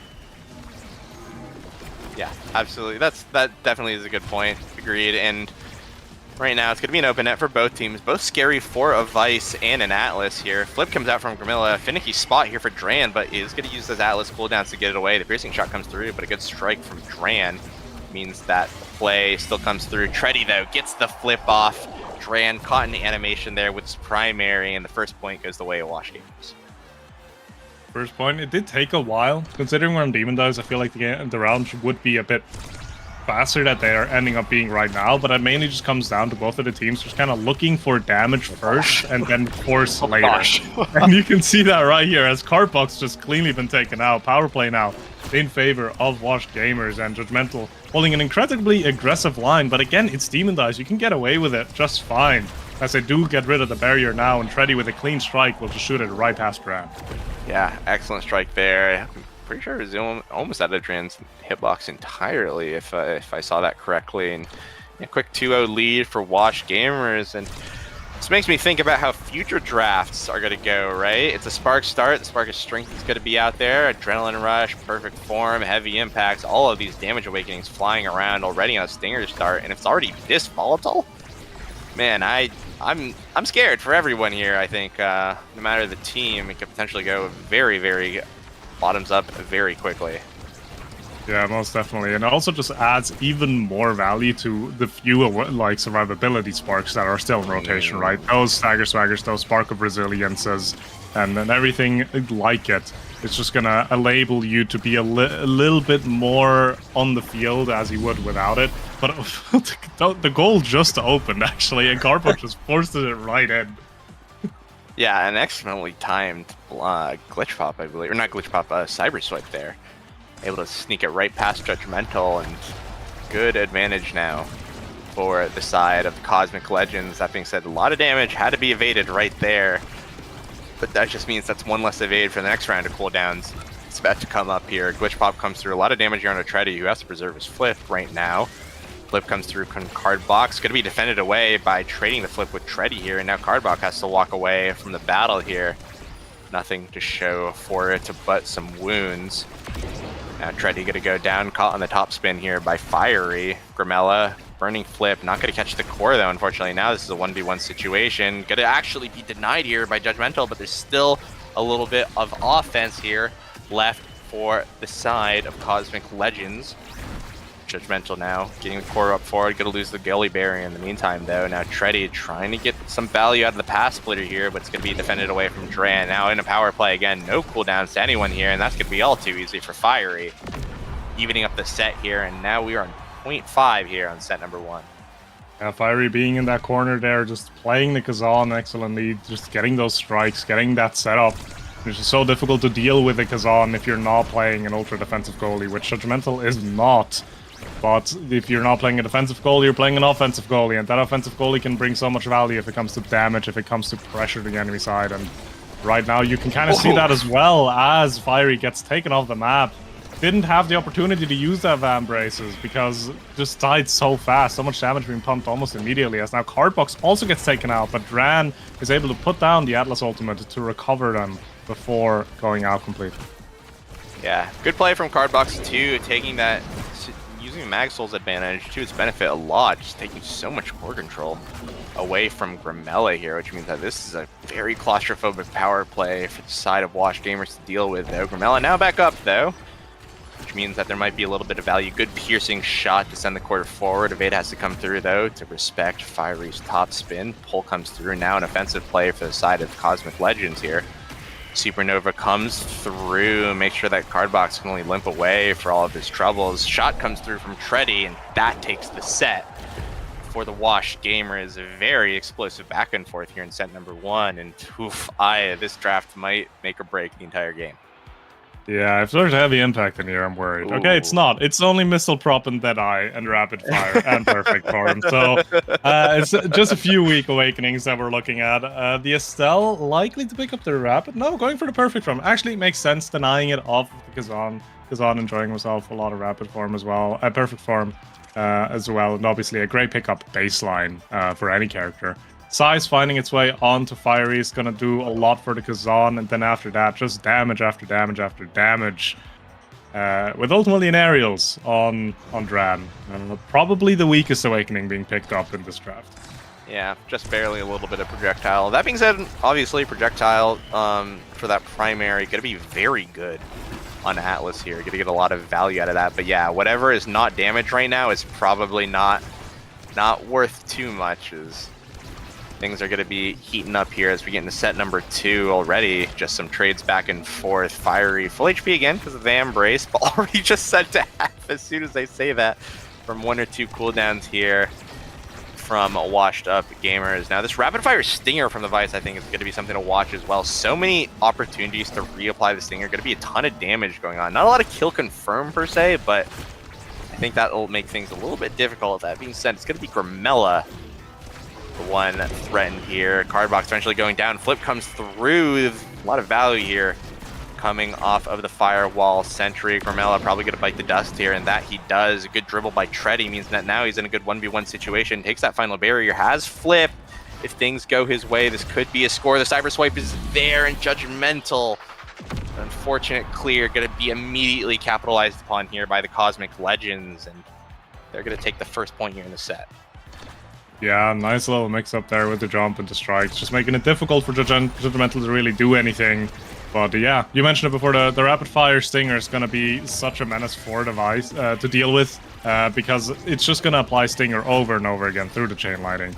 And also, there is a potential that, depending on how draft will go, there's a prime time even for the pickup for Judgmental, which will make it even worse. So definitely not in the interest of Cosmic Legends to give these awakenings over, but right now they're just trying to stay alive as Fiery actually finds a KO together with Dran there to create a power play now in favor of Cosmic Legends, trying to get the core into an attacking position, but Tready denying that. Asher obviously being such a moving wall. Difficult to get the core past. Fiery now in a 1v1 is Judgmental, but the Crooked Leverage doesn't quite get the core in time. And now we're going to be sort of back into a neutral state here. That being said, Tready has to fight for his life here. One pull from Fiery is going to be all it takes, but he manages to get to the orb in time. Cardbox going to play on the defense, but he's really just going to be defending himself right now against the assault that is the damage right now. Unfortunately, not going to get the revive in time, but this is a power play for the side of the Wash Gamers now. One goes down. Ooh, good redirect from Tready. Takes one out of the book of Cardbox there and immediately finds that score there. 1-1 here, even set. Even set, but very much not even in energy, as the entirety of Wash Gamers are basically close to Flip if they don't already have it, but that Flip isn't going to help you if a barrier drops like that, or at least one of them does. Cardbox now getting low, has to evade to stay alive. The Flip comes out as well to try to take one of these barriers. Now Fiery trying to get a barrier of it for himself, not able to do so, but it actually sneaks past Dran. The attack probably wasn't ready for it, as the piercing shot will secure that for Grimella. Yeah, I think he was going for a strike shot or something like that, and he didn't have yeah. strike shot cooldown. Yeah, Curse a strike shot, even though it didn't look like it for a second there. That was really unfortunate, and right now, I mean, in just an absolute mosh pit. We just immediately start the match, and all 6 players are literally in the same spot in the map, just duking it out, and already the first casualty of it's going to be Fiery, who immediately heals back up with the help of the Vambrace and the Atlas. So right now it's going to be Treddy's turn here in the Rodeo, walks in the Atlas secondary, going to be knocked off the map for that. Now it's going to be a barrier down here for the side of Washed Up Gamers. This is a claustrophobic power play. The strike shot now buys a bit more time as well. Flip comes through from Jen, gonna send it up, but a good call out from Judgmental. Buys the space that they might need here to defend. Fiery not getting the pull in time, has to win the strike ward, doesn't though. And now Treddy and Grimella are on the hunt here for this final barrier. The strike shot comes through, the hip stun from the glitch pop is enough to buy the space that they need. Fiery, the pull yet again gonna be evaded away here by Judgmental. The primary goes for the top spin isn't enough to catch the core out of the supernova. Treddy here looking low here as we enter overtime. The evade does come out in time. Flip does not come out actually, as the piercing shot provides all the value that they need. They have to win the strike war, but no, Fiery takes it out of their hands. And again, we have an even set here in set number 2. Even set at the end of this one, and again, the awakenings that can potentially pop up here in this next draft are just so strong, right? So you really do not want to be missing out on any priority pick here, as both teams are just again throwing hands off the get-go. Judgmental actually this time the target of Cosmic Legends' attack there as a flip comes out from Cloudbox. Core doesn't really go anywhere though. Barrier now drops completely. Dran still holding on to both instances of this Demon Dice barrier as it stands right now. But Treddy has something to say about that. But no, Atlas Primary reigns supreme, gets the core out. Grimella has to flip as well. Now Grimella on 0 evades. Low HP, needs to watch out for Fiery here as the ultimate comes out from Judgmental to just completely say, go away, but it doesn't matter. Fiery gets the core and plays it around Grimella perfectly. Judgmental on the wrong side of the goal there, not able to defend that. Yeah, well-earned MVP from Fiery, absolutely snagging that last goal, and going to be rewarded here potentially with a spark of resilience. I think that's the thing I'm looking at, but looking on the other side, that's a spec training, that's a heavy impact, that's a prize fighter, that's a glass cannon. Actually, yeah, gotta deny it here, actually, looking to just keep his own preservation alive, as right now we see a monumental to go to Atlas, but that spark does eventually fall down to Treddy. Yeah, that heavy impact has to be denied. Heavy impact on Vice with rapid fire on low cooldown, with Stinger, it would just be way too much. So you just have to get rid of it as much as you would like to pick up that survivability. I don't think a spark of resilience would really matter if your team is just being taken out by Vice primaries alone. Talking about being taken out though, Cardbox doing the same thing that he's done at the first round, getting that KO on Treddy at the edge off the kickoff there. Power play in favor of Cosmic Legends as they're trying to get the second barrier as well, but they're not quite able to get it through the defense from Washed Gamers. They do get the barrier now, but an attack immediately is to get launched again by Washed Gamers. Can they take this barrier or not? Doesn't look like it quite yet. The core does slow down as Judgmental is trying to set up Grimella here. Fiery though with the critical leverage, gets the Cardbox perfectly, and Cardbox just forces it in. Yeah, such a good play from Fiery there, recognizing he couldn't even get the strike in on the goal, has to get the assistance from the midfielder and just setting it up for that hit stun on the cyber swipe. Well played from the side of Cosmic Legends, and they're going to take their way here, their advantage finally here in this game. But an advantage earned is not an advantage kept in this game for too long. Already we're seeing a lot of damage fly out. A double barrier already going down despite the assistance of the Brawler here. Now, Treddy has the flip to work with. Fiery almost going to be scored into the enemy's net. Not the thing that you want to go to see knocked in if you are the side of Cosmic Legends. Cardbox, though, with a flip, going to send it right through both Judgmental and Grimella, and that's a second point here over for the side of Cosmic Legends.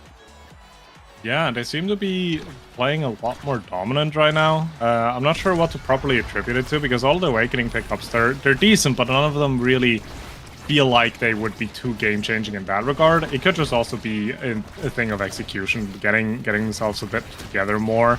Obviously, the Monumentalist healing from Atlas will help with that survivability issue, but I think it's just mainly down to Fiery just playing really well in this design, playing with these mix-ups.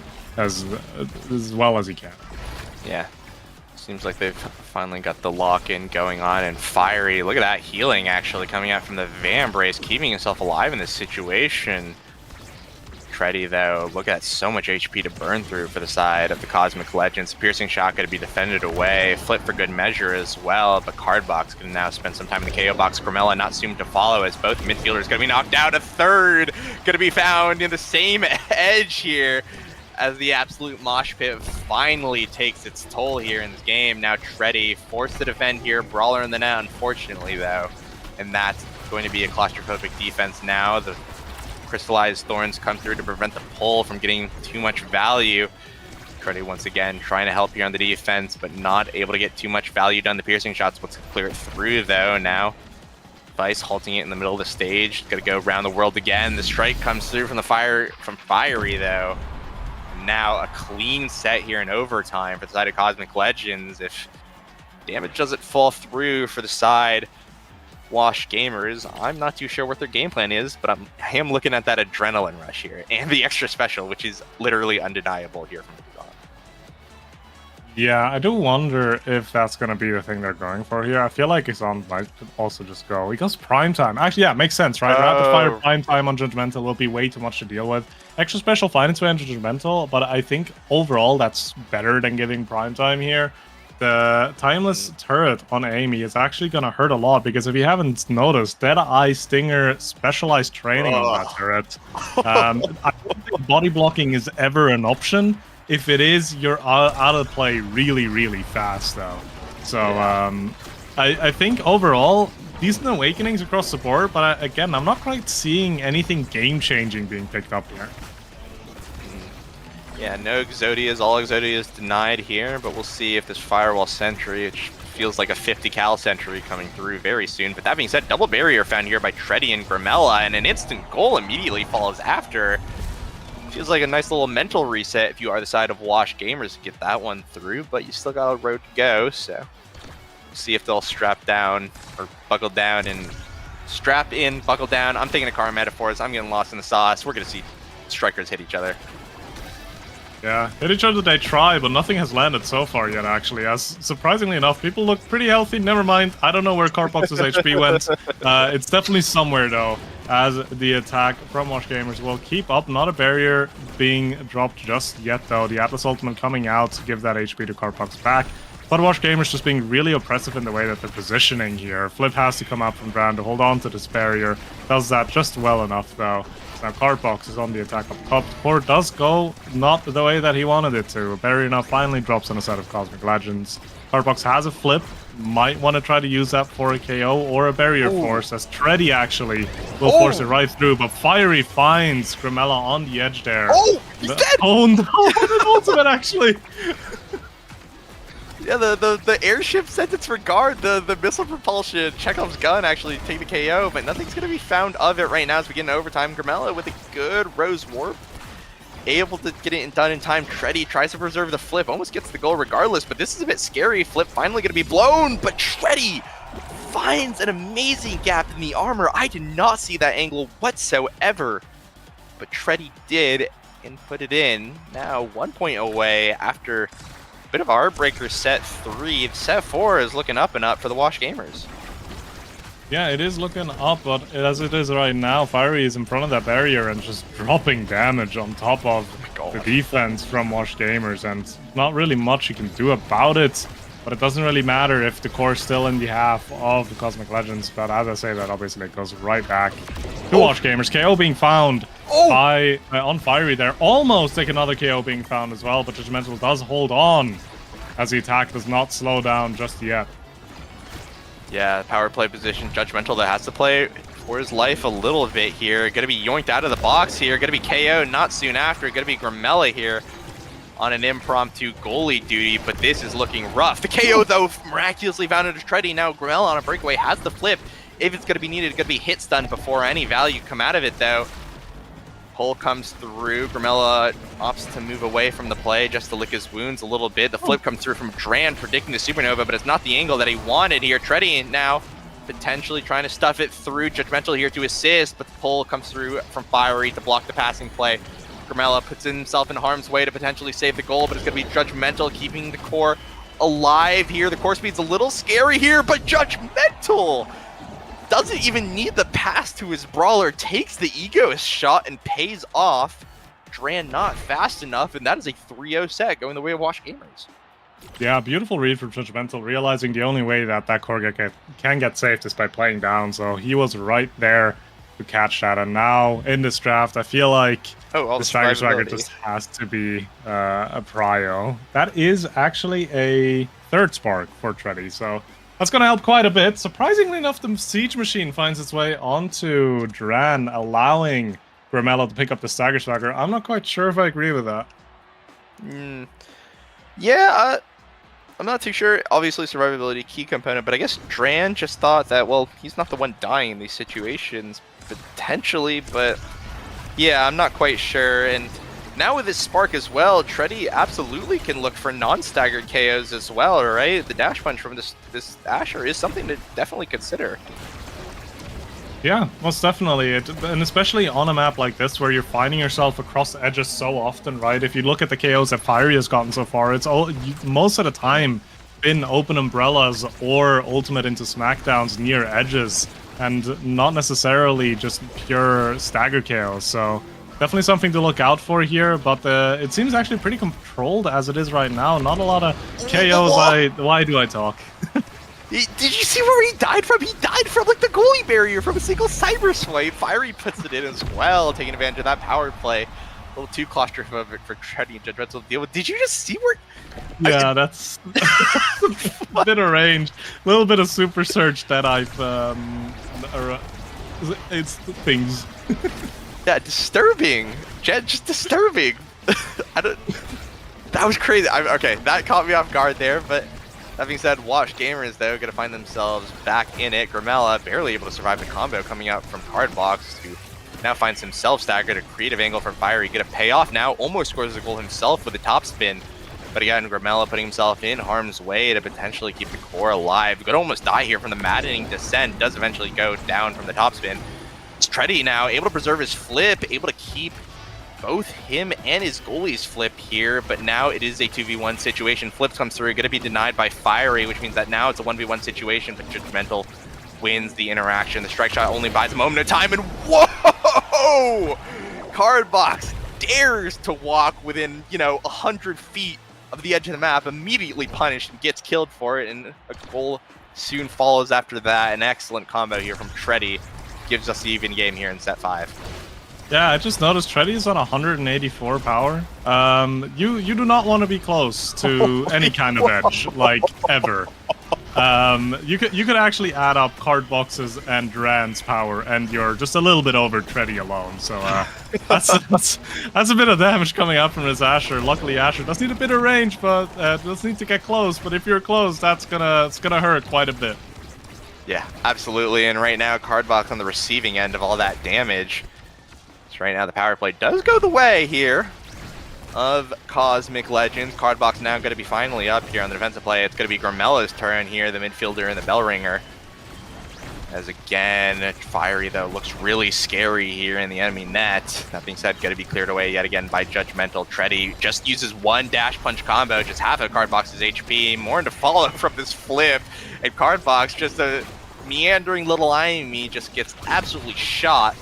Multiple parts of the body here, but the flip comes through from Dran, almost sneaks away KO. Fiery able to call out the core flip here with the open net. Now, good dash punch from Tourney, takes out Cardbox yet again. I believe the third time this point as the final goalie barrier goes down. The crystallized thorns sneak up on Dran, take him out before the strike goes through, and now we're 1 point away from the Wash Gamers taking the set for the game. Yeah, and a very misfortunate, misstrike there, or unfortunate misstrike from Duran, because we are in a single elimination bracket, right? If the side of Wash Gamers find another goal here and get this game, Cosmic Legends are just out. And keep in mind, Cosmic Legends are the team that went 3-0 in Pool 2, so they're very much perceived to make a deeper run into this bracket as it is right now, and they're currently facing elimination, actually. But don't matter. Fiery cleanly holds that core, and Grimella had the choice of dying to save or just letting it go in. arguably, I'm not even sure if Grimella could have saved it if he went down with it, so fair enough. We're in a set 5.5 though, so Yeah, high set stakes. 5.5, single elimination, not where you want to be here, and this is a precarious situation here. Grimella has to walk away, 1 goalie barrier saved, but 1 loss in the process now. Nerves of steel going to be required here in just a second. The dash punch comes through, almost takes out Fiery, who manages to barely live by a few pixels now. Cardbox loses all of his HP, just the collateral damage it feels like, and the strike shot almost snipes it away. Fiery, though, potentially an opportunity, but it's going to be Cardbox falling down. Dran does have a flip to work with, though, but it's going to be hard at best now. Barely pixels away from losing that goalie barrier. Judgmental manages to get the clear. The dash is there. The Monumentalist doesn't come through quick enough. That's 2 goalie barriers down. Dran still has the flip, but the flip comes out from Grimella. The piercing shot comes through, but Dran is barely able to catch it in time. No cooldowns here on Grimella. He walks forward. He's going to take damage from it, and now it's Treddy's turn. Judgmental barely missing the core here by inches. That would have been a goal had it gone through, and now we're down to just strikes here on the offense, but that's all they need. Treddy takes the strike away from Cardbox, takes the goal into the bottom net, and keeps the Wash Gamers alive. Cosmic Calamity is unfortunately going to be going home, but what a heater of a game that we just had here. Yeah, it's absolutely insane. A lot of damage, a lot of survival play as well, and in the end, what wins you the game is just pure basics. Getting the strikes right, getting the positioning right, and looking at this game. I feel like I'm spotting a trend right now because most of the games we've watched today have been incredibly KO heavy, and again, we're looking at 17 KOs for the side of Cosmic Legends, and 13 KOs for the side of Washed Gamers, and I don't think it's slowing down. Again, lowest amount of damage on the side of Washed Gamers was 40k on Grimella. I think, that was a 26-minute game, 1.5k, the lowest damage rate on their side per minute. That's absurd. I mean, we've just had nothing. I think we've casted more games than not that have had 30 plus KOs combined for both teams. I think we've seen like, I think 3 out of the 4 games we've casted today have had more than 1 KO a minute. Hey, Cinema, absolutely hands up. This is what you want to see from a draft tournament. Again, kind of like a lot of, like what if teams, if, come together here, and these look amazing right now going into this. And just update, apparently all 4 quarterfinal matches that we just saw have gone to set 5. So this is a heater of a bracket right now, and we've only got more games coming up. So we'll be back in just a minute. I think we're going to take a very brief break as we wait for the final quarterfinal matches to wrap up. But then we're going to be back again. We're going to be catching both semifinal matches before we get to grands. So we have still a few more games of Mega Strikers ahead of us. Stay tuned. We'll be right back.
Welcome back. We're here once again to catch some Omega Strikers. We've got Cyberswipe, which we've seen earlier today. I believe they lost against the Sov Boys on stream, but they're back, and the Sov Boys are not, unfortunately, knocked out earlier in bracket. But speaking of teams that have clawed their way in, it's going to be Washed Gamers now. Going to be taking Cyberswipe here in the semis-finals. I believe we'll be catching both on the other side. We've got LLN and Bouncy Bracket Boys, who I believe took out Sov Boys and Side Hustle on the top side of the bracket, which is very impressive. So that'll be an explosive game to watch. But for now, we're going to be looking at Washed Gamers and Cyberswipe to see who will be meeting LLN and Bracket Boys in grand finals. I cannot say that name 5 times fast. But we're going to be, I believe we're still setting up the lobby right now. We have a recovery drone among Titans draft, if I'm not mistaken. So congratulations to Among Titans for being selected 6 times. Yeah, has to be the only awakening, I feel like, that just has 100% pick rate whenever it's there. The only time I ever see it not be picked is if someone's trying to go for some funky strategy where you're picking like Asher or Kazan up front and you just want to get Giga size on Asher specifically. Usually that doesn't go that well. This would be a game to do it though, because with Recovery Drone, you already got a Sides Awakening for Asher. Add on top of that you have a 2 Among Us, essentially, or Among Titans. With both of your backfield picks, it might actually work out, but we'll see how well it goes here, with the picks actually looking quite interesting. I'm not quite confident of where I'm putting which character here. You do have Cyberswipe, obviously, in the draft, but the Dubu's not picked for them. So Zoe not running back the Dubu pick, unfortunately. Yeah, Eek. Yeah, probably my guess would be the Asher, because we saw, I believe we saw Assertive on the Rasmus earlier today. So I'd just be imagining that Assertive would just be running back with that pick. That being said, we do see the Atlas and Estelle locked in for Judgmental and Grimella, so do boo here, going to be in a brawler position yet again, I think. And hey, that's explosive. Obviously going to be a staple pick here on the Temple, but we saw before by Cyberswipe put to pretty good use overall by Zoe the Witch, but this time it's going to be piloted by the opposing brawler, Treddy. Yeah. Most definitely, and I feel like we see a Rune pick here. I feel like Rune is a little bit underpicked usually, but looking at the map that we're on right now, right, the Taiko Temple already has. I feel like Rune is such a valued pick here because first of all, you're always kind of close to edges, meaning if you get a banish, you can maybe look for a KO if the enemy side isn't on top of their game and denying those pillars. And other than that as well, it's so like the midfield is so clustered due to the drums in the middle. So putting down a pillar right there almost immediately shuts down that half. So the force is going to be quite strong there. So we'll see how that's going to play out here. Yeah, and people are going to be flying around the field. It's an Among Titans start, so it's just a 15%, well 12% now move speed buff to the entire cast, and we'll see how that plays out here. But I believe we'll be getting into the game in just a moment. Still waiting for that Q pop to go through. And well, I mean, I said it before, but I'll say it again. Cyberswipe currently are the royalty of BO1 brackets, and in a single elimination tournament, well, we'll see if they'll be able to take it all the way to the end. Which honestly, my money's on them right now, if I had to guess. I think just kind of I said this before we went on break last time, but every single quarterfinal match, right, from the previous round went to set 5, and with a lot of the Titan teams that people were looking at out, we have a very interesting second half of bracket ahead of us, and we'll be seeing some of that here in this game. Yeah, most definitely. And I also do want to point out, by the way, apparently regular group performance doesn't really matter that much, because both the Seed 1 teams from both the brackets have actually dropped out in quarterfinals. Yeesh. So at this point, C2 is the highest that you're going to have, and Cyberswipe is one of these C2 teams, right? And again, I was about to say, as we predicted, it's 6 Among Titans, but no, the side of Wash Gamers going for the massive Dubu strategy, picking up Recovery Drone and double Among Titans. This Dubu is a bit big. And it's actually huge. And it really doesn't help that Dubu's animations just are quite a bit funny as well, so that's going to be something to enjoy looking at, as both the barriers have now dropped on the side of Cyberswipe. They do need to find an attack going here. Get one barrier off of Judgmental. But again, as long as one area is still up, it's fine. Treddy trying to go with the Tofu Fortress play there, getting it mistimed a little bit though. As Stubu just completely covers Expo Chan when Doom is on top of her. Yeah, that is a big boo, but that is a dead midfielder here now. The side of Wash Gamers. Treddy though has that size, can win the strike with a log itself, already taking up the entire corner here of Taiko Temple. Judgmental now, good primary, sends it out. Finally, Grimmelli here with a piercing shot, Crystallized Thorns combo, not going to get it through.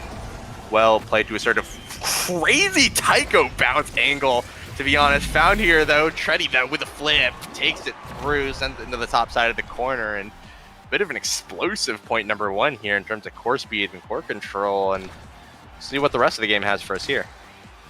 Yeah, I don't know. I personally just really want to see more size on Treddy, just because it would be much funnier as well. If like, cause there's big fish, there's built different, and everything's still in the pool. But obviously, gotta finish the first set here first. And talking about finishing, Zoe just completely takes out Grimella in that midfield there, and one barrier drops now. Zoe in the power play still, getting the second barrier as well. Judgmental not really able to do anything about it. As flip comes out from Expo Chan and actually finds the angle right past Treddy and Judgmental there. Really well played to even out the set.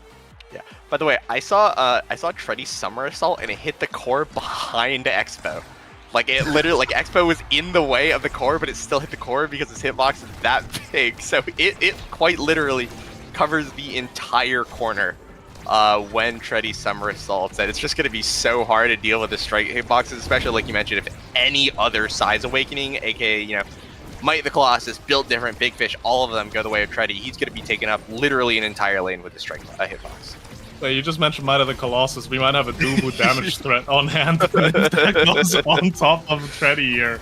But again, we'll have to see, because Treddy is big hitbox equals easy target.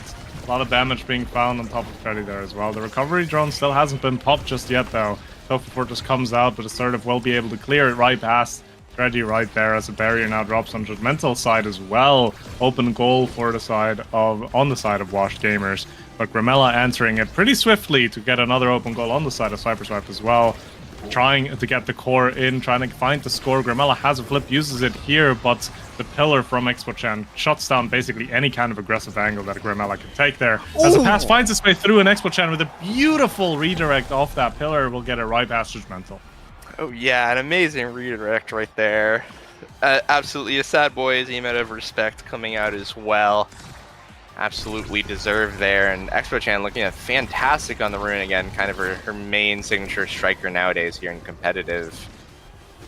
But we're going back into the lull of midfield right now, but Treddy all of a sudden, the size, the boo, a bit too big to handle. Takes a double barrier, the banish comes through, gets the goalie barrier, flip now in front of the net first. Zoe the Witch gonna be blocked away though by all three members now. Treddy though has a flip. The members of Cyberswipe are gonna have to retreat, respect this Tofu Fortress here. The flip doesn't come out quite yet, but it is just the calm before the storm. And the boo escorts it in, doesn't get credit for the gold. I'll go to Judgmental, but we're now on 0.5 yet again. I feel like we've had nothing but 0.5 so far today either, and yeah, there it goes. We're on a 0.5 here in set number 1. Yeah, it's just so close overall, right? All of these teams that are in playoffs here have been having a great performance so far, obviously, as they're not really allowed to lose many games in a double elim into single elim format here. As the barrier now does drop, the flip comes out from Treddy as well, but the path splitter from Zoe will actually hold on to that barrier right now, as Judgmental is really far up, making use of that Atlas wall, right? Just being so aggressive with it makes it so difficult to clear.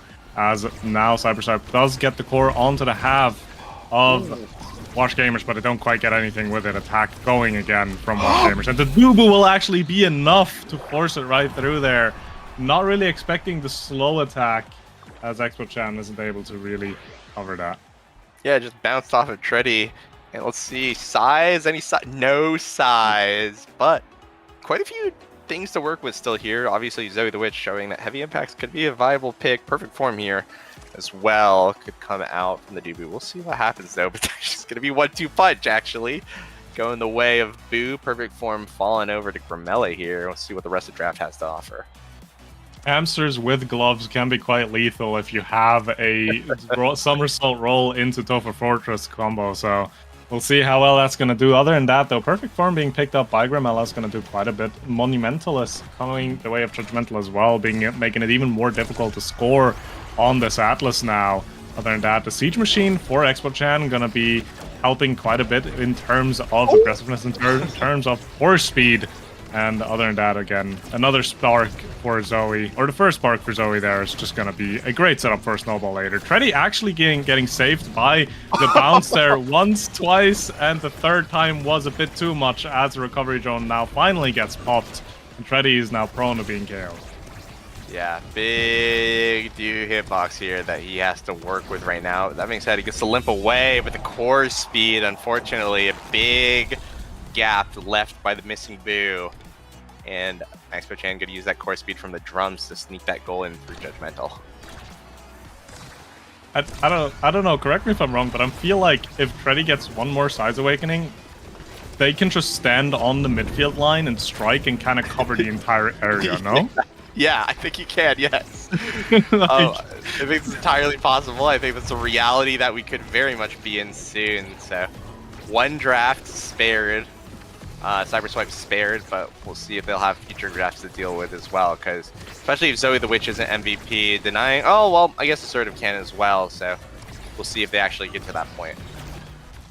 Yeah, let's see if it gets to that point, but right now, the core is again being on the side of Cyberswipe.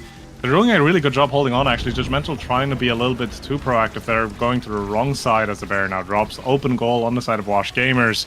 As Assertive will hold on to this barrier for now. Treddy now trying to make most of the Stubu pick, but it gets played around still. As a beautiful flip from Expo-chan almost finds a goal, but not quite, as it's saved by Judgmental there. The piercing shot interrupting the core, and the Tofu Fortress actually finding the KO. Now, power play for Wash Gamers. Treddy has a flip as well. Probably will want to use it here to secure the barrier. No, not yet. They are holding on to it really well, though. Cyberswipe not giving them an inch as the core does sneak through. In the end, flip comes out, but being denied perfectly from the side of Cyberswipe as the drum bounce will clear the core. And now the situation has calmed down a little bit, but the core speed definitely has not. Flip coming up from Grimella there as well. Yeah, now just an honest game of OS. No flips to any striker right now, as the Rune Pillar helps a little bit here on the defense. Now Grimella faced with a tough task of getting it through both an Asher and a Rune here, as creation does come out through the Atlas. Now Treddy with an opportunity. Should have tried to play some mind games with Assertive in the mind games. Treddy comes out on top. The log in a strike combo, a thumbs up to describe his own play there, giving himself some feedback, and that's going to be the boo, evening up here, 1-1 on set. 1-1, and that log is just, if it does do well on defense, it's going to do even better on offense here. So, do find that goal to even it out. And now, again, the attack from Watch Gamers is coming out. The barrier advantage actually in favor of Cyberswipe right now, and they're doing a really good job holding off the score before it goes in too deep, but a smart side swap from side of Watch Gamers will allow them to get another attack. But again, it gets shut down, and Cyberswipe just using that Rune Asher really well and showing the strengths of the comp, right? It's just two walking walls essentially in that midfield area that are just so difficult to get past as the flip comes out from Judgmental, and the Tofu Fortress doesn't find the KO on Zoe there, unfortunately. But again, the attack completely dismantled, and of course just kind of running circles on the map right now. Both sides trying to get into their attacking positions, but neither of them really getting a strong setup as it is right now. Yeah, great, and Treddy good to find himself on the map. The size, unfortunately, biting him in the butt a little bit there.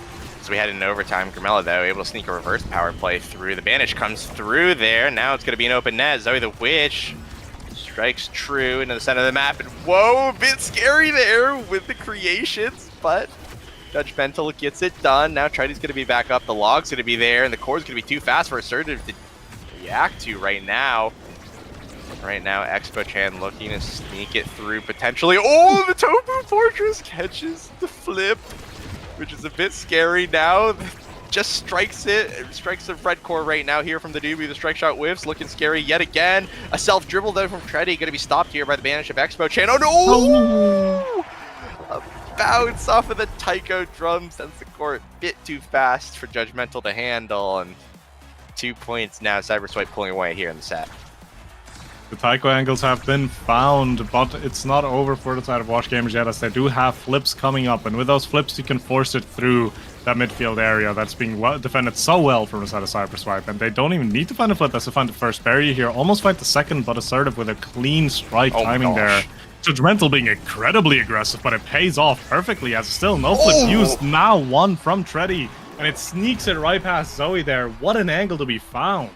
Yeah, just reaction checks Zoe and catches her off guard. I was expecting a top side of the net shot as well, so can't imagine that being very easy to react to as well. The 1-2 punch core flip him overtime, and ooh, a sick banish here from Extra-chan. Gets one barrier for her troubles, but the offense is not quite over yet. Zoe the Witch trying to find a dash punch on a Treddy, finds it here.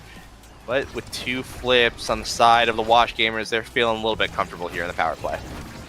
Yeah, so difficult to get past this, and again, they didn't even have to use the flip, just Grimella tried to use it there, but ends up whiffing it, but just that ability usage is so smart from the side of Judgmental and Grimella there, just not giving any kind of opportunity to get the Asher set up, just interrupting as early as possible. And you can see the adaptation from the side of Cyberswipe as well, sending Expo-chan up front and using Zoe actually as that midfielding force, now walking up as well, but immediately answered by the expanse from Judgmental. The core still not finding its way into the barrier just yet. The Tofu Fortress comes out, but doesn't quite hit the core, as now the attack from the side of Wash Gamers will be built up again. And again, you can see those side swaps, right? Trying to play around this rune, play around this Asher, but the rune with smart teleports will just always be where the core is. As again, the core is trying to be dribbled around on the backside. A beautiful... Whoa! Wait, didn't take the barrier? Atlas's creations just won, I guess. They favored an Atlas today, and right now, you know what? You take those if you are the Wash Gamers. You still have an uphill battle to find. The core speed's looking a little dangerous right now. Zoe the Witch here, 50-50 shot. It's going to win it. Cyberswipe claws in their first set of the game here, and we'll see who's MVP here, because, well, Sai is a little bit explosive right now, I think, on the map. Yeah, and as well, 2 Sai's Awakenings and they're on both the deniable. board. Oh, that's so unfortunate. The thing is, do they want to deny him? Like, obviously, both Erasmus and Asher are really big size enjoyers, but then you're giving over Rapid Fire, giving over stuff like Deadeye and Specialize as well, so we'll see. No, they do go for it. Unfortunately, no big Dubu just yet. Might of the Colossus still in play, though. So... That can come. That can happen still. And it would be a lot of powers going the way of Treddy, but not this time around. The Rapid Fire, though, still being a great pickup for Grimella. Twin Drive being given to Judgmental. And Adrenaline Rush on Treddy. So they did deny the size, but in turn they gave really strong awakenings to the rest of Wash Gamers. Yeah, today, by the character Dubu, we have seen heavy impacts, 1-2 punch, and Adrenaline Rush drafted in our games today on Dubu. It feels like he's got a unique place in the meta right now compared to what Odyssey Interactive envisioned for him. An unfortunate positioning, actually, from Judgmental means it's going to be an open net. Oh, and the pillar from Expo-chan. All too easy. Takes an easy first point here in the set for Cyberswipe, and they're pulling ahead in the game. Yeah, really well played, not giving any kind of space for the side of Wash Gamers to play that out. As we're now going into the second point of the set, and the core bounces a bit, unfortunately. Judgmental losing one barrier, using the second, and almost getting scored on as well, but it's not safe just yet, as Zoe has a flip available for her.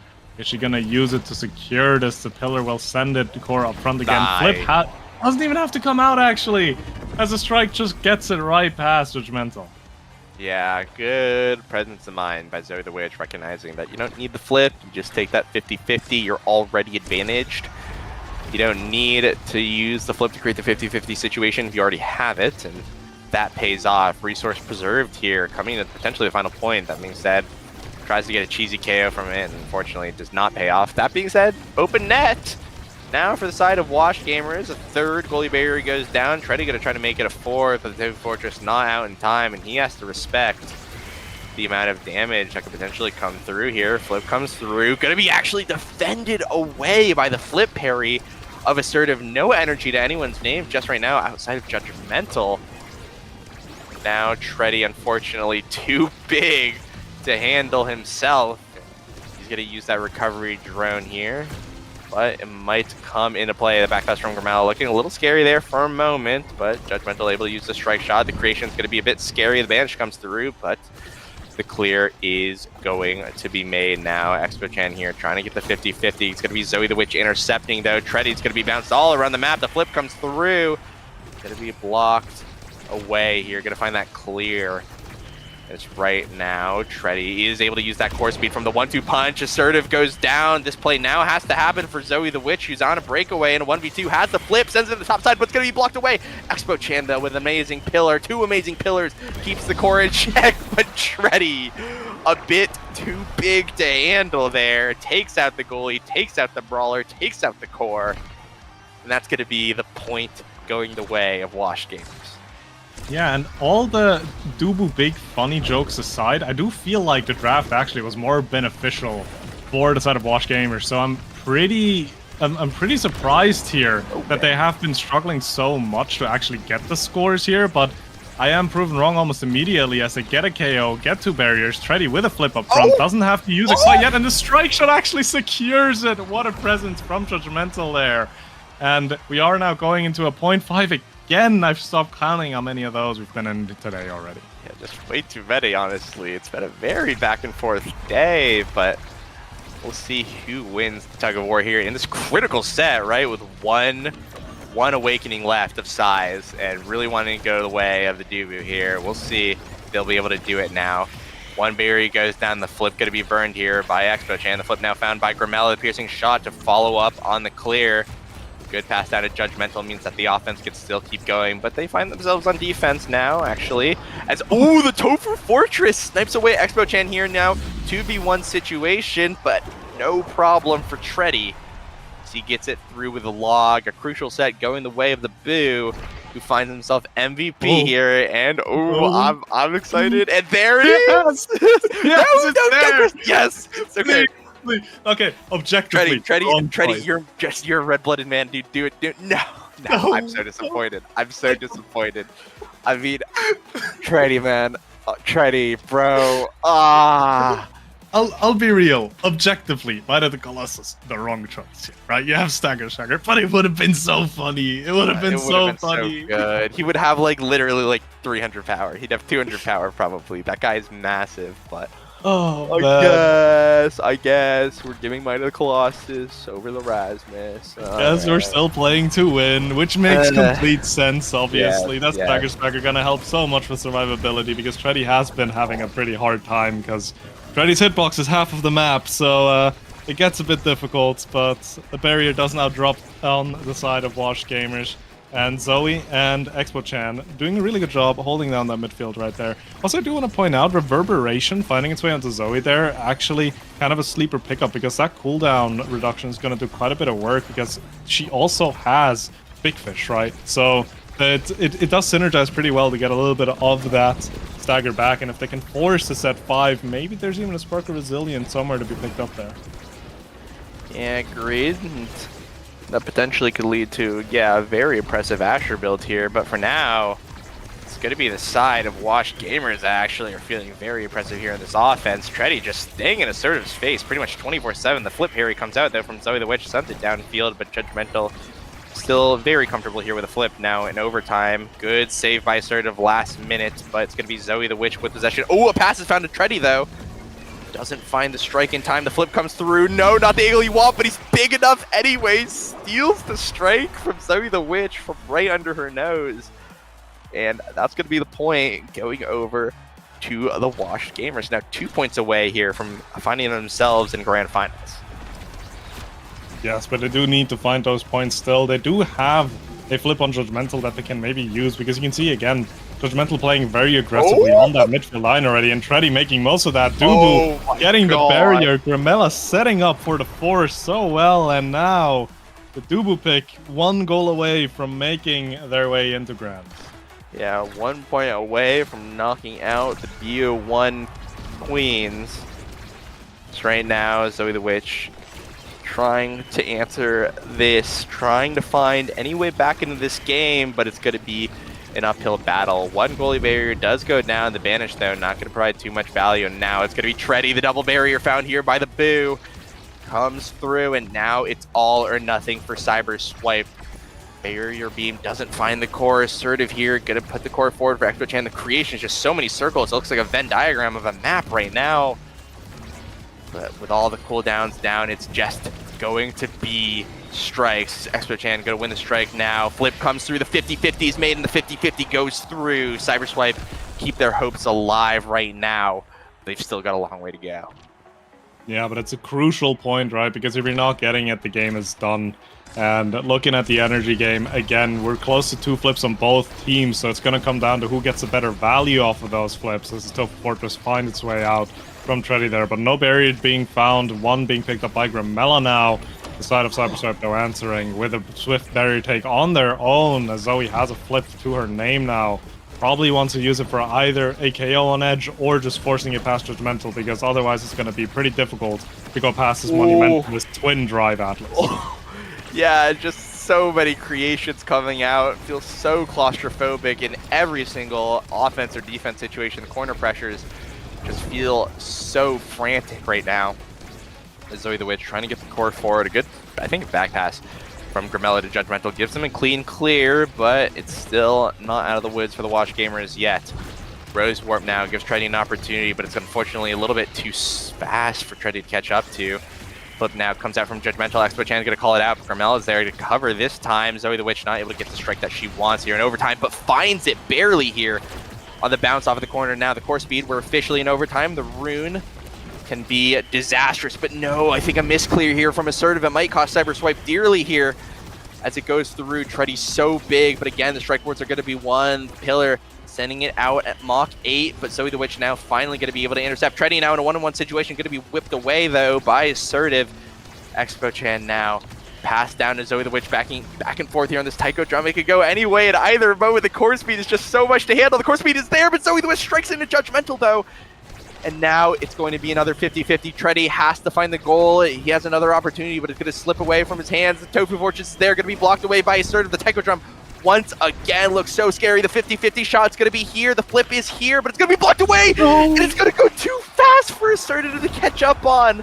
And that's going to be Cyberswipe knocked out. Judgmental sends the Wash Gamers over to Grand Finals, where they are going to meet whoever meets them on the other side. The Boo earns his MVP, and the Boo stands victorious. Wash Gamers move forward here on in the draft tournament. Yeah, the Boo just holding all that value. 5 KOs on him as well. And all the KOs for Wash Gamers on Tourney here as they do take this victory. Also, 8 goals off of Tourney. Just really putting that Dubu to use up front and making sure that that force is just finds its way. I didn't know Dubu was capable of doing 32,000 damage, but he did. He did. Bang, the 1-2 punch. Yeah, absolutely well played. I mean, this has just been an interesting day for Dubu in the meta, I think. Again, to reiterate, right, an Adrenaline Rush, a 1-2 punch, and heavy impacts have been the awakenings of choice for all the Dubu players that we've seen today. Stagger Swagger, obviously one of them as well, but we'll ignore that. I think some much more exciting picks here. But yeah, well played to Wash Gamers. They're going to find themselves again in Grand Finals. Cyberswipe, unfortunately, sent home packing, and we'll see if between the who's it, LLN, yeah, and the Bouncy Bracket Boys, I believe that's going to be Bloom, Fiery, or no, Bloom, Mystic, and the guy that gets on Bouncy Bracket Boys versus LLN, Hungry Boy, Luke, and Alpha Me. We'll see which of those games will be meeting the Wash Gamers in Grand Finals here for our LAN Draft Diff fundraiser. But I think for now, that's going to be it from me and Sloth. Any parting words to the fans before we take our longer break? Honestly, I've just been having so much fun watching Dubu. I just want to see more of it. So hey, any players listening? Dubu. Pick Dubu. Pick Dubu. It's great fun. Yeah, absolutely. Hoping to see more of the Boo here on the court in the future, but for now it's going to be me, Brickbat, and Sloth taking a leave. I believe Saya and P-Player will be joining us to head out the last semifinals and grand finals here. Sorry, last winners finals and grand finals here to round off the tournament, but that'll be in just a bit. It's been a pleasure, and we'll catch you guys later for some more Omega Strikers.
Hello everyone, welcome back to Draft Diff, and we're here with the other semifinal. I'm here with P-Flare, and we're here to watch the Bouncy Bracket Boys versus LLN. How are you doing? I'm doing pretty darn good, and from what I understand, this is going to be a bit of a barn burner. Yeah, did you know what? Do you know what team the Bouncy Bracket Boys beat to get here? Yeah, they beat the Sov Boys. They beat Vaughn, Shapeshifting, and Sovereign to get to this point. And LLN, do you know who they beat? They beat Obscure Bread's Joker. And that's some names. And Name Chaotic. My bad, Name Chaotic. But yeah, it's a stacked tournament, and these two teams are still alive here. Taking a look at the draft, what interests you here? I know the guy that gets Asher is a classic pick. Yeah, I'm seeing. I remember actually. Now that I'm thinking about it, a little bit of Mystic Juno. I know I've seen that before. So and honestly, Juno in general, very fun to watch, especially with Prime Time. That's gonna be nice. But you see also Alpha Me on that Zentaro, also with Prime Time. That's just flat out scary. Yeah, it's definitely going to be a threat in the damage department. Damage has been the name of the game this tournament. I think the teams are coordinated enough to focus on that damage win condition. That guy that gets already just in Luke's face. One mission. Just make sure that the goalie doesn't get to have fun, doesn't get to use that secondary to speed up the entire team. And, yeah, it's just all about the coordination here. Yeah, definitely. They know what they're doing. They know the game. So it's going to be just a lot of trying to execute first. I think it's going to be like try not to let these go long, especially with these damage dealers, like I mentioned, like guy that gets Alpha Me, and honestly, even Aimi is always a threat too. So it's going to be a lot of try and strike first, try and strike fast. Yeah, they get the guy that gets incredibly low early, taking the Brawler out of commission and stacking the damage onto the Asher, making sure the guy that gets doesn't get any KOs. Luke rockets the core forward with the secondary speed up. What a first goal. That was an interesting one. The goalie was just too focused on trying to get after someone else out of position and just let the core go kind of around the world. Yeah, didn't really expect the speed, right? Luke didn't use the flip, so like, how's the core gonna go that fast? Well, Mako can speed the core up like that. It's not done very often, but when it does, it's so unpredictable. And Luke, that goal was fantastic. Bloom on the other end, probably Luke's biggest rival. They really traded blows in NASA this season. And Luke ended up getting the MVP, and Bloom ended up getting the first team all-pro goalie, which is quite funny. But that's a kill onto Alpha Me, and the damage has already started stacking up. Yep, it's honestly very expected here. Mystic is also looking very low. I had to like jump back a little bit.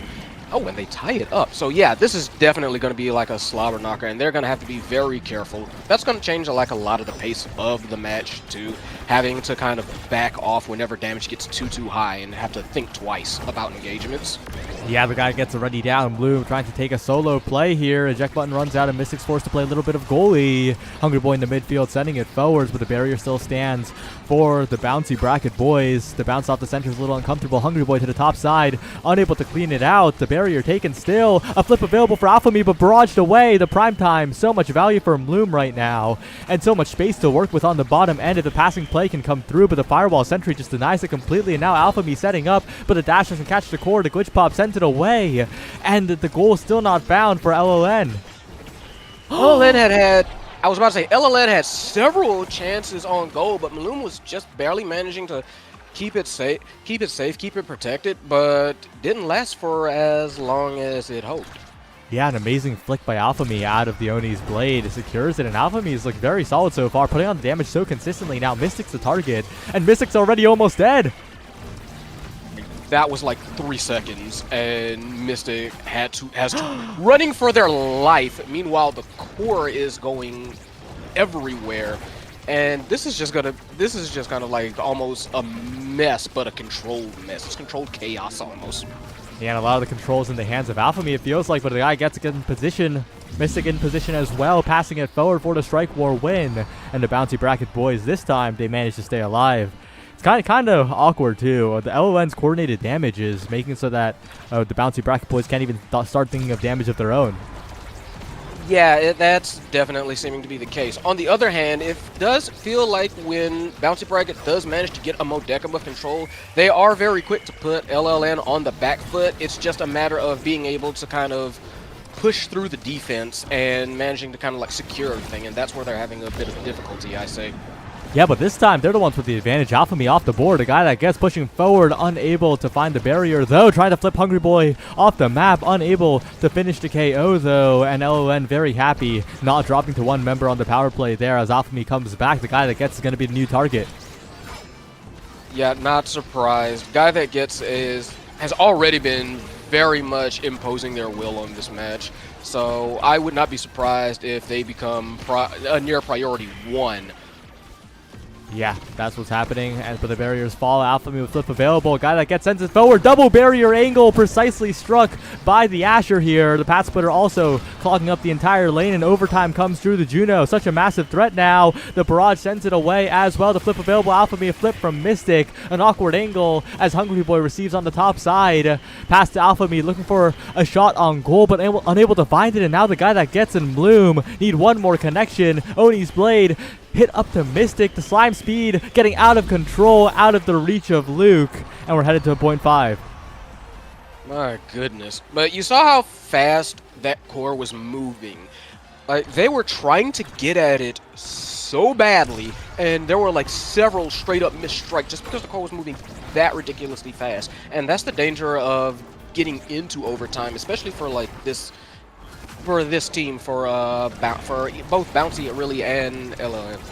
Yeah, it's not going to be easy here, especially with flips available. It gets even crazier. You can't miss strike once, and a great strike by Alphamy gets the bounces to the bottom barrier. Now, Mystic has to convert here, but unable to do so, and the guy that gets targeted down, one hit away from death now. Not long for this world, but regenerating just enough, and that's an important survival here for the Bouncy Bracket boys to continue their offense.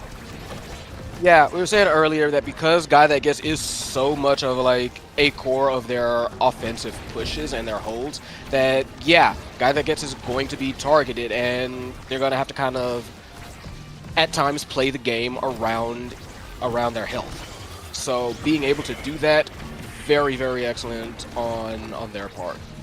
Absolutely. Luke to the other side it goes, bouncing all the way around the world. Bloom to the bottom side, trying to find Mystic here, who does find one barrier, looking for another, but the slime doesn't catch it. And now Alphamy, Oni's Blade Flick available. Good Giga Blast by Bloom to predict that option and completely defuse it. The bounces are awkward though. A good save by Bloom once again, but Hungry Boy control of the core to Slimes being defused by the second. A flip available. The guy gets trying to primary in the corner, not enough. Still a great clear by Luke, and Alphamy and Hungry Boy have so much space to play with now. Yeah, a lot of space, but frankly, so the core is also going at like ridiculous speeds and allowing for ridiculous moments like that. Good commitment by Alphamy to stay ahead of the core, despite the great barrage by Bloom to keep it alive for a moment. Alphamy didn't give up, got the goal, and now LON are the ones who are in the lead. The draft also incredibly scary. Stagger Swagger is what I have my eyes on. The Brawlers need to survive here, but Adrenaline Rush as well. The KOs seem like an inevitability when the damage is this high. So I think that the Adrenaline Rush will prove to be valuable. The Stagger Swagger going to go on to Zentaro though, so Alphamy is going to have a lot better time in the survival department. Yeah, I was looking at that Deadeye for Ivy because Ivy has been delivering like a lot of scary shots. Siege Machine, not bad at all, shall we say, on Juno. So honestly, kind of very scary all around. Things are just going to get even more bloody, I feel. Yeah, Alphamy the only one with a survivability awakening, really. But if they focus the damage, they can still KO to Zentaro because that's not additional stagger, it's just additional regen. Alphamy, though, regenning quite comfortably here and healing back up to half. Bloom, the one who is the target now, pushed up out of the net, doesn't have that damage reduction bonus, and one more hit will do the goalie in. Yeah, Bloom, very, very scary. Alphamy nearly got bounce housed out of here, but managed to stay alive. And yeah, this has already gotten very, very volatile. And especially with how these teams have been going to like overtime, I don't really feel like neither of these teams are really they don't want overtime. Neither of them really do want overtime because things get out of control. Things get super chaotic, and at that point, it's almost, I don't want to say it's luck, but it gets a lot more likely that it's just luck as to what happens. Yeah, it becomes less about making the best play and more about not making the slight mistake that will lead to the goal going in. Overtime has hit in the core speed, getting insane. The goalie's forced to have incredible reactions to save this one. Good strikes by Bloom, walking forward. And now Mystic in the corner with so much core speed gets the barrier down, but the issue is the goal isn't scored yet, and Alphamy has flip. One good pass could do it here, but it doesn't go to Alphamy, and they're hitting it around him just perfectly now. One pass to the guy that gets could do it here top side, but then the guy that gets adrenaline rushing all over the place, but the core gets away of Bloom. Oh, tries for the backwards barrage into flip, but flips a tiny bit too early. Exactly what we were talking about. Like, that core was just going everywhere, and at some point, like, you can only go so fast unless you're Octavia. Yeah, it is really seeming like chaos here because both teams are defending so well, getting to overtime so consistently, and then it is chaos. The core sliding along the bottom side, the barrier almost taken. The guy that gets continued to patrol the midfield, but Mystic, the one who is dangerously low at the moment, is Hungry Boy sitting comfortably. The barrier still survives though, and they're getting out of the corner. The flip finally expended, the snare drums as well. And they will not KO Mystic, who barely survives, dances away from the glitch pop as well. And the bouncy bracket boys are still standing somehow. Somehow? I mean, can you say mosh pit? That was insane, especially when that ensnare drums came out. But yeah, everybody's still standing, everybody's still going, and I believe they just got like a barrier, so it's definitely not over. Oh no, own barrier. Yeah, things are just getting wild. They are incredibly wild right now, and the hit stun's going to be everything here. Buying time for the flip and the setup. LLN looking poised to make it to that finals right now. Hungry Boy and Luke, the dynamic duo, so much synergy, and Alphamy really picking up the slack in terms of offense, making it so that at least one member of Bouncy Bracket Boys is always struggling to survive. Yeah, and that's honestly been pretty critical to them getting these offensive like pushes. Again, having to make them think twice and stopping these, hopefully these transitory like offense switches from defense to offense. It's been like major for when the guy that gets on to offense and is allowed to start that pressure. So having that kind of life damage, very important. Flip available for the guy that gets. They played around, but Bloom, the goalie's in the enemy goal box, scores the goal, and the Bouncy Bracket Boys need more of that. Before overtime, they need Bloom to be able to comfortably fly across the map. They do, but as we've seen, like, easier said than done. Not just because of Alphamy, but Luke been putting up some great defenses, honestly, even considering, you know, like a couple of missteps, but Luke's been doing very excellently for the most part, although I may have caster cursed it. Maybe a little bit hard as the net is now open. Bloom with a flip available, looking for the goal. Hungry Boy will cover it. The guy that gets now looking for the direct shot, but a little bit too obvious this time. Barrage to maintain possession. A passing play up to the guy that gets, but Luke, calm and collected, will save it away again. Hungry Boy now misses a strike. It gets past Bloom as well, though, slowing down the offense just a little bit. Same with the strike shot. Well placed by Luke. But now the guy that gets in a 1v1 situation, an amazing hit stun to turn it into a 1v0. And Luke is avoiding a lot of these scary situations. And Alphamy is comboing Mystic off the map. It is looking good for LLN once again. That was very good timing, very good awareness by Alphamy. Also, very good defense by Bloom, who has been just blocking off everything. Had some very good shots on barrier, but nothing. Yeah, not even playing a melee goalie on the Kai, looking very consistently solid here. That barrier is not even taken, runs all the way back, finds the save before the core speed can overwhelm that corner. Slime available, hit stun coming through, and the flip not used in time. It's a 0.5. That was a wild point. This is second 0.5 already. We've been going to 0.5s all day, all night, and that doesn't look to be stopping anytime soon.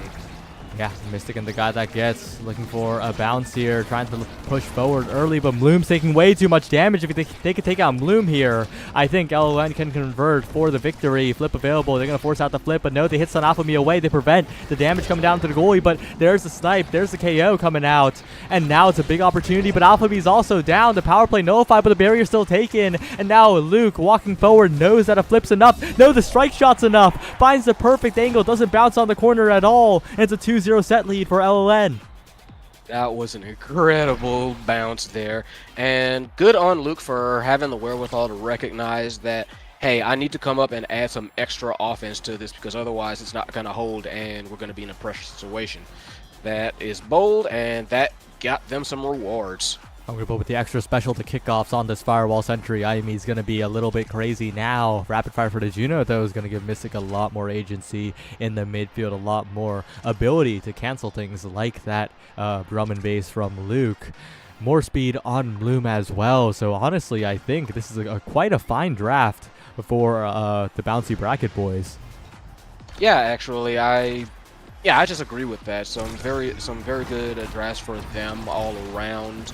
Like, obviously, Luke's Castellas going to be very nice just to have, but you got aerials on Bloom, focus on Guy That Gets, which is scary, and yeah, Rapid Fire Juno, which is going to be funny, and by funny I mean horrifying. Yeah, the Mystic's going to control the midfield. Look at the slime up time on that guy. Alpha Me trying to 1v1 Bloom here, but the barrage is too many hits. And Mystic just has a slime for every situation. Luke saves it that time, but can you save it this time is the question. It drifts towards the barrier, and the Juno uptime is crazy right now. But they find a huge KO onto Bloom into their own goal box. Where was Bloom going? I wish I knew, but I do not. And suddenly Mosh Pit in the goal, and they managed to bully it through. Yeah, I think Bloom was trying to escape there because it's better to make some offense happen before you die than just die in your own net and be a liability. But it is really funny when the goalie's KO'd in the enemy goal box. And now they're going to have to defend quite a bit. These kickoffs have been so powerful from LON, and they're causing a lot of trouble, forcing Bloom to drop back. That's a double barrier angle, though, and suddenly the entire play turns around. Yeah, those can be very disheartening, but something have to jump back. You have to, like, just shake back from those things, and they do. They get both barriers, and they get it in. Very nice. Very nice. Amazingly placed from Hungry Boy. Yeah, Alpha Me just completely just took up the top corner, and as soon as the core slipped away, Hungry Boy was there to cover it. They're one goal away from making it to finals. And you know they're gonna try and, like, they want this to end. That's not gonna help. Oh. Yeah, the guy gets the signature, but the Juno goes down as well. Mystic going down is devastating for the midfield control of the Bouncy Bracket boys. Is Hungry Boy now just dribbling it away in the corner, buying so much space, buying so much time. Alpha Me's back now as well, but the cooldowns go wide. Mystic now, so much pressure. That core curved in a very weird direction. I'm not even sure how that curve worked out, but now Bloom barraging it forward. The barrier's taken. LON on the back foot now. Bouncy Bracket boys not going to go down without a fight here. Yeah, no, they are fighting for their life, but LLN, they want it. They want this done and over with. They're not getting paid by the hour. They want this over. Yeah, Mystic to the bottom corner. Lots of coverage, just slime to get the out clear, and a bit of impatience from Hungry Boy does get punished there. LLN not going to win here, but they still have many more chances in the next points. Yeah, they are going to want to push as hard as possible, and to be fair, that's been working for them. So hopefully they can find the spots. Not with Alpha Me half dead, though. Yeah, that is not a good sign here. The guy that gets... Whoa! What happened? How did Alpha Me get there? What? Well, whatever happened, he's dead now. Yep. So we'll just move on from that. Yeah, and it is a power play for the Bouncy Bracket boys, who are looking to get their way back into this game, into this set. It starts with the trickle, but right now, that is looking to be dammed up by Alpha Me. That's a lot of damage onto Bloom. That's a knockback onto Mystic, comboed perfectly by Hungry Boy. Another power play comes through. LLN closing this one out with one more strike onto the barrier, it looks like, but Bloom, the strikes are so precise, the guy that gets flipping it around the world, but the offense only continues as Bloom advances. LLN, they need to close this one out, but the defense is just too strong from Bloom at the moment. Bloom is putting on a clinic. Those are some incredible saves, and they have been passing it around to just about everybody's taking a shot on that barrier. They finally get it down. So here's the question: can they conquer him one last time?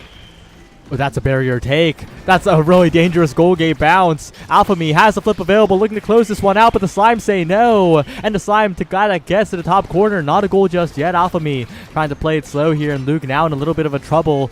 They get it past, they get it around the world. Mystic in position with the Slime, the guy that gets, and Luke doesn't have the strike in time. Oh no. I nearly made a very strange noise, but yeah, Luke just whipped that one, and once again, 0.5. Yep. Oh!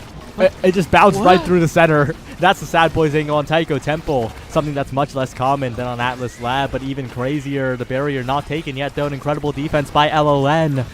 And the KO found on the Hungry Boy. Big advantage for the guy that gets a big chance for the Bounty Bracket Boys to bring this one back to Slime. Follow-ups are looking good so far, but not good enough to get past Luke. Finally, the guy that gets will do it. Bloom, though, gets a little bit too out of control here, and that means the possession is lost for the moment. Alphamy and Hungry Boy have one last chance, but Hungry Boy instantly KO'd yet again. Luke's going to have to pull overtime here to close out this one, and the survival is the question. The Slime's mixing it up once again. Luke sends it away for the moment, wins the strike war against the guy that gets Hungry Boys back, and did they survive? LLN.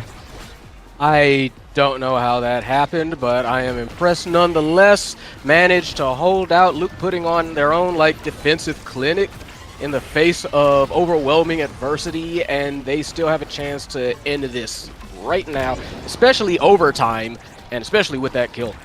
Guy that gets off the board. Mystic and Bloom desperately defending now. A lot of open space, though, so a lucky shot of really high-speed core bounce could change the game here. Gotta watch out if you're Luke. That bounce, I was looking at it because that could have gone in a wildly different direction, but with the net open, LLN have the chance to close this one out. A flick available for Alphamy. No flick used that time.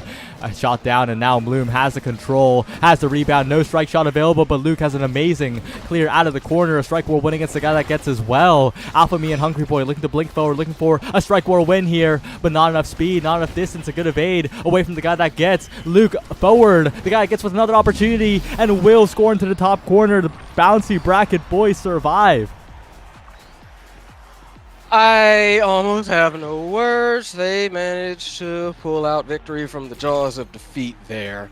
And now things are... oh, God. That's all I got to say about this draft. Oh, goodness. Yeah, it's a bit of a crazy one. Perfect form is going to give Bloom so many cooldowns. The barrage is going to refund so much here. Heavy impact for the uptime on the secondary for that speed for the team from Luke. And 1-2 punch denied away from the Juno, and also good for Hungry Boy on the damage knockback department. But another spark coming in for the guy that gets to get even bulkier and reverberation, additional stagger for the Juno, and more cooldowns for the Juno along with the rapid fire. This is really scary. Both teams are scaling out of control. Yeah, there is yet more blood to be shed in this chaotic as all get out match. I'm going to be real with you. I am currently looking, though, for the guy that gets to kind of try and push things a little bit more. They've got a little bit more, like you said, more survivability with those sparks, and I think they're going to try and take full advantage of that. Hungry Boy pushing the corner, though, and Bloom and Mystic are so incredibly low if they can keep the damage up. Mystic, importantly, playing keep away with the Slime and regenning back here. Very good survivability coming out from the Bouncy Bracket Boys to avoid death. Alphamy now in position. Hungry Boy with the hit stun. They just hit stun Bloom out of the goal box entirely to try and find an offensive opportunity. The Ensnare drums looking fantastic as well. The net open. Hungry Boy with the rebounds, and the guy that gets will stall it out for a moment, but Alphamy's in control. Yeah, but we've seen how fast that control can just vanish in an instant. So I have no idea who might win at this point, because both teams definitely it's not an awakening. It's not like a draft thing anymore, ironically enough. They're pushing back. Yeah, the guy that gets winning against Luke, who does burn the flip there. Well played by the Asher to overcome that one. A lead in this set for the Bouncy Bracket boys, looking to try and bring this game all the way back. The ultimate reverse sweep, a possibility here, but it's going to take a lot of game time. Yeah, it's gonna take a while if they do it, so we know LLN are not like looking for that. They want to stay they've been wanting to stay like as fresh as possible. That's always one of the things you gotta kind of like keep in mind for these tournaments. They can be a long slog, and eventually exhaustion will set in, like mental exhaustion, physical exhaustion, really. All of that is going to settle in at some point, and you have to wonder like where the limit is. Yeah, a really good clear still, though. It seems the consistency hasn't dropped too much from the defensive end of LLN, but the offense is getting blown up whenever they push into a corner. The guy that gets the GOAT that gets double KO. It's deja vu. That guy just did the same thing twice. And now the goal's about to get scored. The goalie's about to get scored. Yeah, Luke had to kind of surrender that one. It was low anyway. It was either just let him get it or die, and they still get it. So save a little bit of dignity, move on to the next one, and try and see if they can take this back. But the momentum is firmly in the hands of Bounty Bracket boys, and I think a lot of that is the stagger they drafted in the last draft. They're so much tankier now that they can just win the damage war, even if they're just fighting against each other straight up. See, Alpha Me hits them with every single cooldown, and they're not even half health. The guy gets is healthy. Yeah, like they're still bleeding. No, I agree. They're still bleeding a little bit, but not nearly as much as say like that first set. So it's going to be something that they definitely want to take advantage of and have been taking very good advantage of.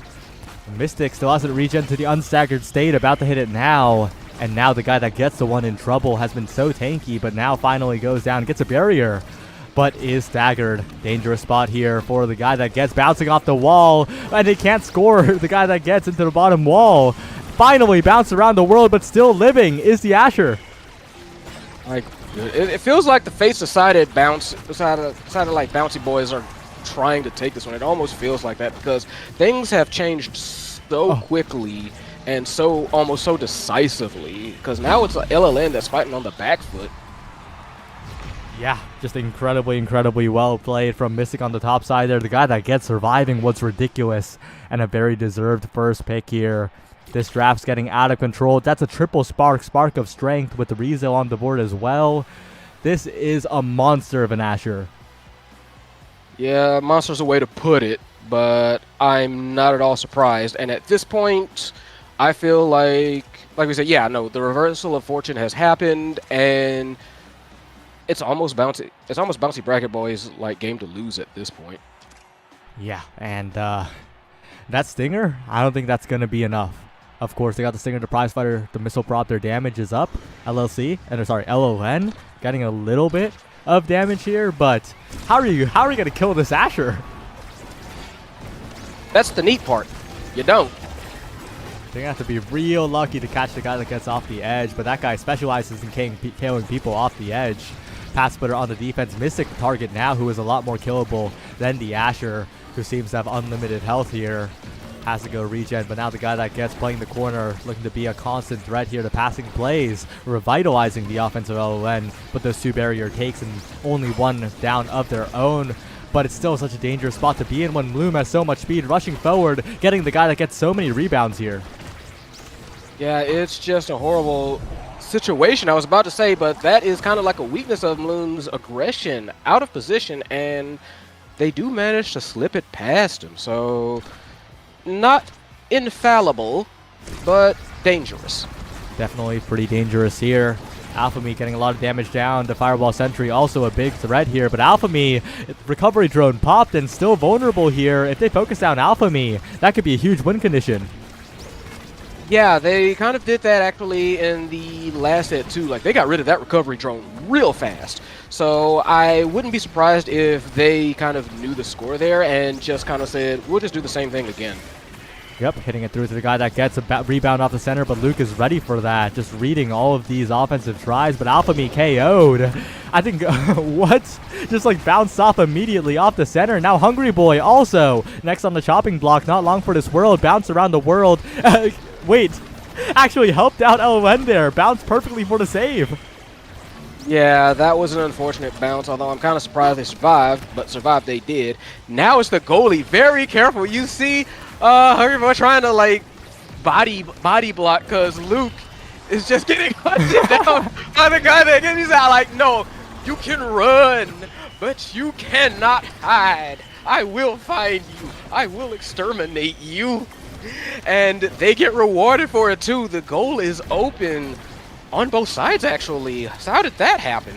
Yeah, really well played by LON to keep it going, but the core speed's too much. Luke now in a dangerous spot here. The guy that gets wins a critical strike war versus Hungry Boy, and it's all evened up once again.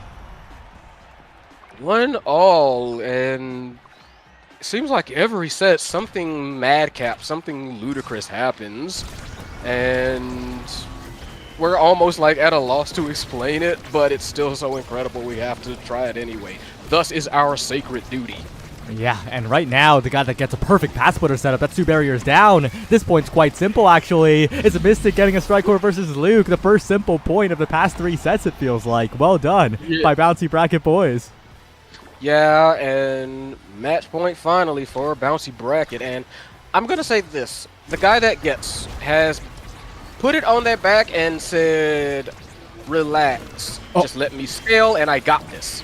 Wait, but we're about to have a fast point here from LON if the Bouncy Bracket Boys can't hold on. The barrage is good, though, and now Mystic's low. A KO onto the Juno would be huge for the midfield control. Allow Hungry Boy and Alpha to get some good shots on goal, and Mystic finally taken out there. The slimes disappear as well, but the guy that gets a revenge KO, the game evened up once again. The power play not allowed to happen, and the guy that gets with the adrenaline rush Bloom with so much speed, not even using the eject button here, just confidently pushing forward. Yeah, they said, like, no, we got this. We have to push forward. But, oh, wow, beautiful jump by Mystic. Says, hold on, homie, I got you. Don't get too cocky. Almost a really dangerous situation, but yeah, Mystic saves it all. The barrier taken by the guy that gets. Now all it takes is one more shot. It bounces off the center. It's a bit crazy, but it still stays alive for the Bouncy Bracket Boys. The barrage to slow down the core, sets up Hungry Boy a little bit here. The Firewall Sentry makes it difficult to flip available. A flip down to the bottom side. Oh, Alpha B has a flick available and does connect with the primary to stop the core. We're headed to a set 5.5. At 5.5. And honestly, I'm already exhausted. Let's wrap this one up. Let's see if we can't get this one to be simple and clean, huh? No pun intended. Let's go. Simple and clean, though, is not compatible with this game, unfortunately. Alpha Me blows up Mystic with the combo, with the flip off the map, and now Bloom and the guy that gets are going to have to stall quite a bit to keep this one alive. Alpha Me, incredibly low, but still surviving. They need to focus down Alpha Me or else this barrier is going to fall very soon.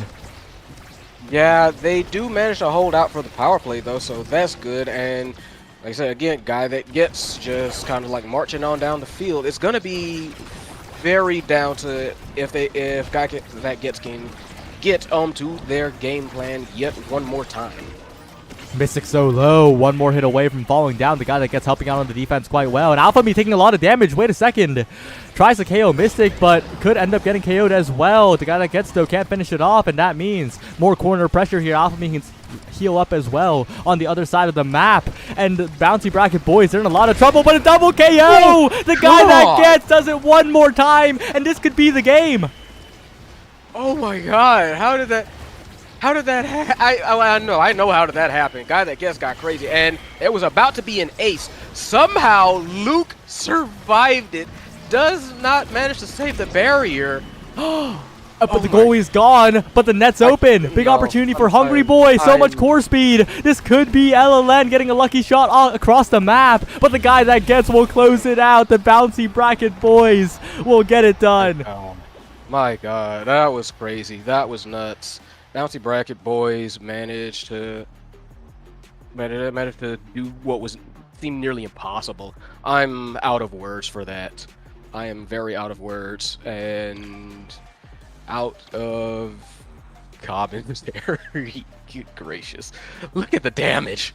32 minutes, 50 seconds.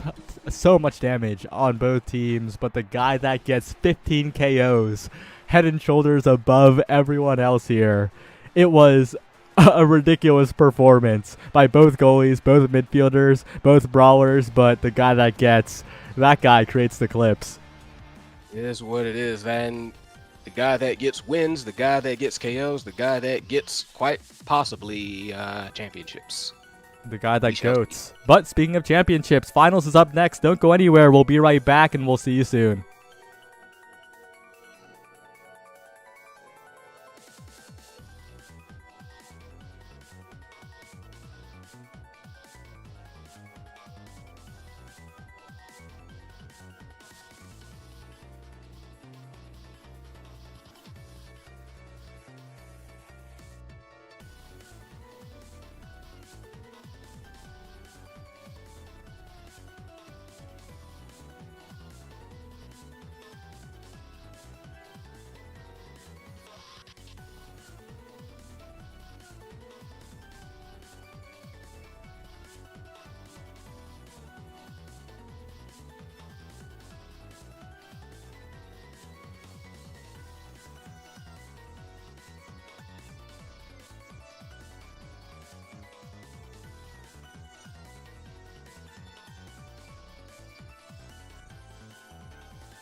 We're here. We're here in finals. It's Bouncy Bracket Boys versus the Washed Gamers.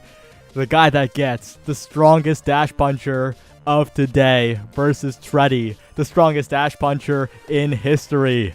Who will be on top here in this crazy Deadeye Spark of Strength start, Sloth? I would not be able to tell you. Honestly, I'm still trying to get over the fact that we're again in such a KO heavy game ahead of us. Like, it's a Deadeye start, Sparks of Strength, which means no matter what you're playing, you're getting power, you're getting damage. And I'm looking at the draft as well. It's a Deadeye, it's an Amy pick, it's a Luna pick. They're gonna love that Awakening. Same with Vice, actually. And the Spark of Strength already great for Julie as a baseline. Rune can start Sparks as well. Not even sure. There might even be an angle for Rune to go Deadeye depending on playstyle employed. But we're just gonna see a lot of KOs, and you know what? I think I've come to terms with it. I think I'm fine with that being the reality we live in nowadays. Very, very different from the previous patch. It's absolute cinema here, and the question is, will the Wash Gamers be able to survive? It's Rune Aimee Vice versus Luna Juliet Juno. This is crazy. This is damage. That's what it is. This is trying to hit the enemy while the course is kind of casually floating around in space as well, and you can see that obviously by the Awakening choice. It's not like you can avoid taking damage at all. Like, you're kind of forced into taking damage no matter what. But 4 Deadeyes being picked up and 2 Sparks of Strengths being picked up here as well. So definitely quite a bit of threats on the field here. Absolutely, and I mentioned Dash Puncher, and that's what Tourney's going to do. Most notable for the Aimee Dash Pops, but will be Dash Punching a little bit easier on the Juliet, on that specific character here. Mystic could be the first target of this game, and is indeed Dash Punched off the map early.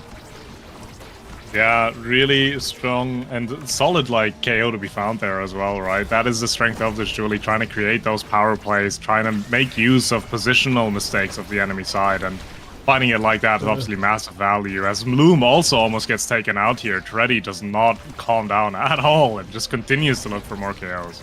Judgmental also has the eject button Luna with the flip available. Huge scoring potential here as Mystic backs up the defense. Dangerous spot to be in, as an amazing strike war by Bloom. Tourney wasn't ready to flip that. Tourney thought no one's saving that one. Gets the goal in the end, but what a save. What a save. That is incredibly difficult. You had to have had just a few frames there to actually get that out, and the timing was right on Bloom. Bloom showing us why he is part of that PP Legends squad that was able to take the massive victory last season as well. But we will now see, as we're going into this next point, Amy Third has to come out to help on the defensive side, but the barrier still does drop in the end. Grimella no evades, which is a very, very dangerous situation to be in, considering you're going up against a Deadeye Vice and a Deadeye Amy, but actually Tourney the one that needs to be more careful, as the banish will translate into KO. Power play in favor of Bouncy Bracket Boys now. One berry taken as well, but this Grimella Juno has been so consistent, making it so easy for Tourney to get setups here. The guy that gets with a good evade to avoid getting the beta comboed off the map, the Flame Flurry into Dash Punch. Not going to happen that time, and a Glitch Pop take it away from Tourney for the moment, but Bloom on this eject Aimee is slowly running out of resources, but the guy that gets is just killing Judgmental. Wait a second, that Luna goal is about to die. What can you do if you don't have an evade at all? And talking about evades, Rune Banish was not evaded either. HP bar is incredibly low across the field now of Wash Gamers, but they don't get KO'd actually just yet, as the guy that gets scores on Judgmental finds that angle and punishes the Luna right there. Really well executed. And again, the damage output is just gonna be insane. Grimella also no evades, so has to be careful, because the guy that gets just needs to walk up to Grimella, press that ultimate key when that secondary is not up, and that's guaranteed damage. Good shadow shot by Mystic to knock it cratered off the edge, especially with the full flip available. Saving that resource is going to be so valuable here. The Vice Brawler winning a lot of strike interactions here. The guy that gets playing with the fundamentals right now, dealing so much damage, forcing out evades, and that means that the secondary can be landed reliably. The Banish as well. Treddy flipped off the map, sent reverse, and it seems like the Bouncy Bracket boys are right back to their KO ways. Bouncy Bracket boys making good use of the Bouncy Castle in here as well as they get that KO, and they can't quite find the barrier just yet. They do in the end, but the power play has already stopped being a thing, as now the side of Wash Gamers are trying to get an attack going. A nice dash from Judgmental will get to the core, and Treddy punishes again, positioning at the edge of the map. That is so dangerous to be there. Ooh. But it's even more, what's more dangerous, it's a Vice with Deadeye that you have an ultimate on when you do not have an evade. The guy that gets will actually get that KO. It's clean Strike Wars will also be won right there, as it is now a 2-1 lead for the side of Bouncy Bracket boys. Yeah, it's a career performance in this bracket for the guy that gets here, winning the Strike Wars, getting the KOs, getting everything done for the Bouncy Bracket boys. And Bloom, of course, playing so clean on this eject button Nimi, a pick that's so punishing if you misstep even a tiny bit.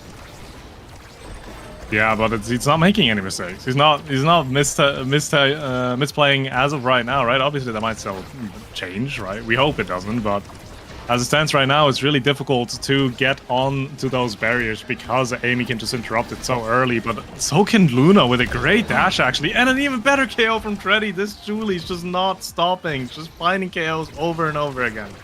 And forward the core goes, caught by the Flame Flurry. Mystic, though, perfectly plays the defense, sets up in the corner. The guy that getting the strike first, not even getting into a strike war situation right now. The Luna comes in, and the Banish comes out as well. Prevents the eject button. Big opportunity. The guy that should have flipped for the core a little bit earlier, I think, but still a great play for the Bouncy Bracket boys. They still maintain possession here. That Banish was ridiculous from Mystic, and they open up the net.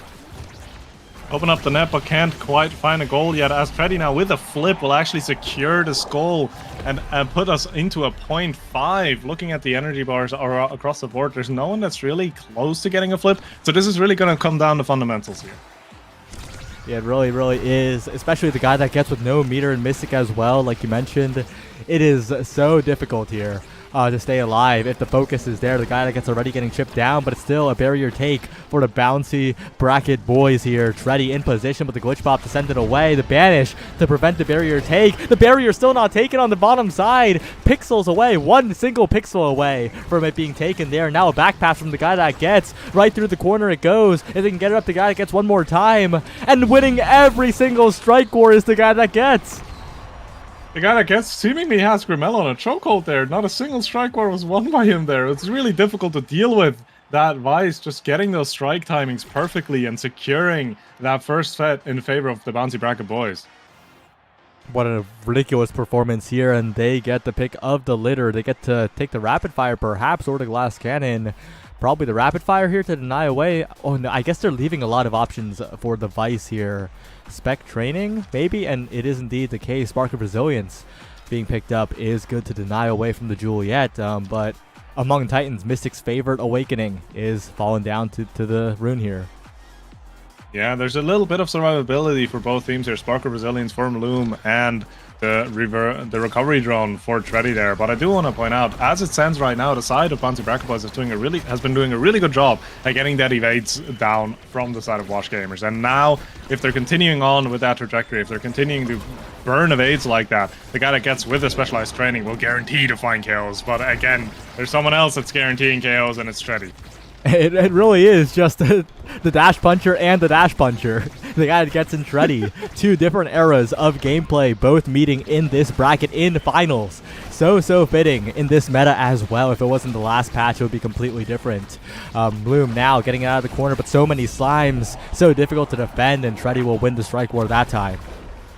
Yeah, that's the strength of the Juno coming through, right? These blow balls being so annoying to deal with if you're not playing a proper lockdown goalie. Arguably, Juno being, in my opinion, one of the bigger counters against an Amy as well. So Bloom definitely has a difficult task ahead of him, but so far he's been doing pretty fine with it. Absolutely. Grimella taking 1 million damage, primaried off the edge. Perfectly played by the guy that gets a Mystic and Bloom. All three. A banish buys Judgmental, and that's the goal off the bounce. What a banish from Mystic. Absolutely huge value there. The banish completely destroying all of that defensive power there. Using that used energy burst emote as well to indicate that, hey, you could have evaded it, but you couldn't. It was just so good. The guy that gets, though, going to be flipped off the edge. No, barely survives here, but still staggered. Taken out of the play for the moment, but does have that secondary to blink back at a moment's notice here. Covering their own blink forward with the primary, and that's a barrier take. That's almost a second barrier take. Good dash forward by Judgmental. Treddy now capitalizing on the lack of evade from Bloom. Finds a follow-up, and now Treddy the one who's going to be capitalized upon with no meter available. You mentioned it earlier, right? They're so good at taking the evades off. Yeah, and when there's no evades on the field, this Vice is just going to be an absolute menace. You can see it as well. The guy that gets just kind of hovering close to everyone with no evades. He knows if he has that ultimate ready, someone's going to be taken off the field. But before that happens, the core goes back on the offensive for the washed gamers right here.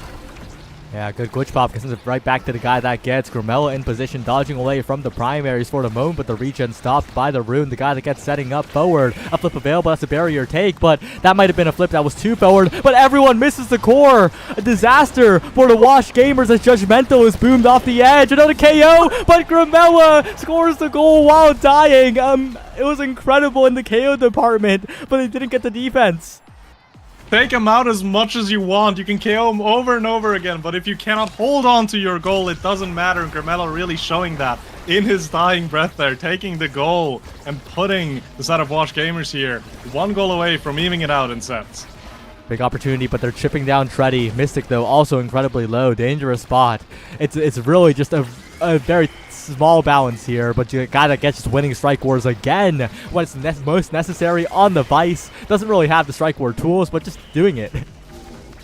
It's just doing it, yeah. You can't really say it any other way. But again, the guy that gets using that Vice ultimate just completely shut down any kind of play going towards the bottom there. Then you're forced to swap sides, but force being put up to Treddy now. Treddy holding that dash punch right now, but it doesn't even need to use it. Judgmental with a beautiful dash will actually secure the goal. Doesn't even need to use the flip either as they even it out 1-1 in sets now. 1-1 with Grimella having the first pick here. 1-2 punch. A huge opportunity here for this Juno, and that is a little bit scary. That is very scary because that's going to accelerate the game even more, and it's already been going so fast. But on the other hand as well, the guy that gets could potentially pick up here a Super Surge to enhance that damage. Doesn't up for a prize fighter, even better for damage enhancement. Super Surge finding the way to Judgmental as well, making sure that those dashes from Luna are going to hurt.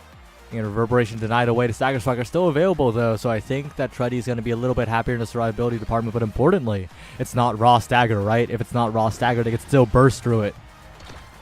Yeah, and they have been bursting through it with all of that insane damage up on it. Again, the guy that gets, at this point, I feel like can just one-shot using his ultimate. There's just really nothing stopping this Vice damage to come through, and it's not even a Vice damage. It's just all the damage all the ground as Treddy's immediately lost the recovery drone.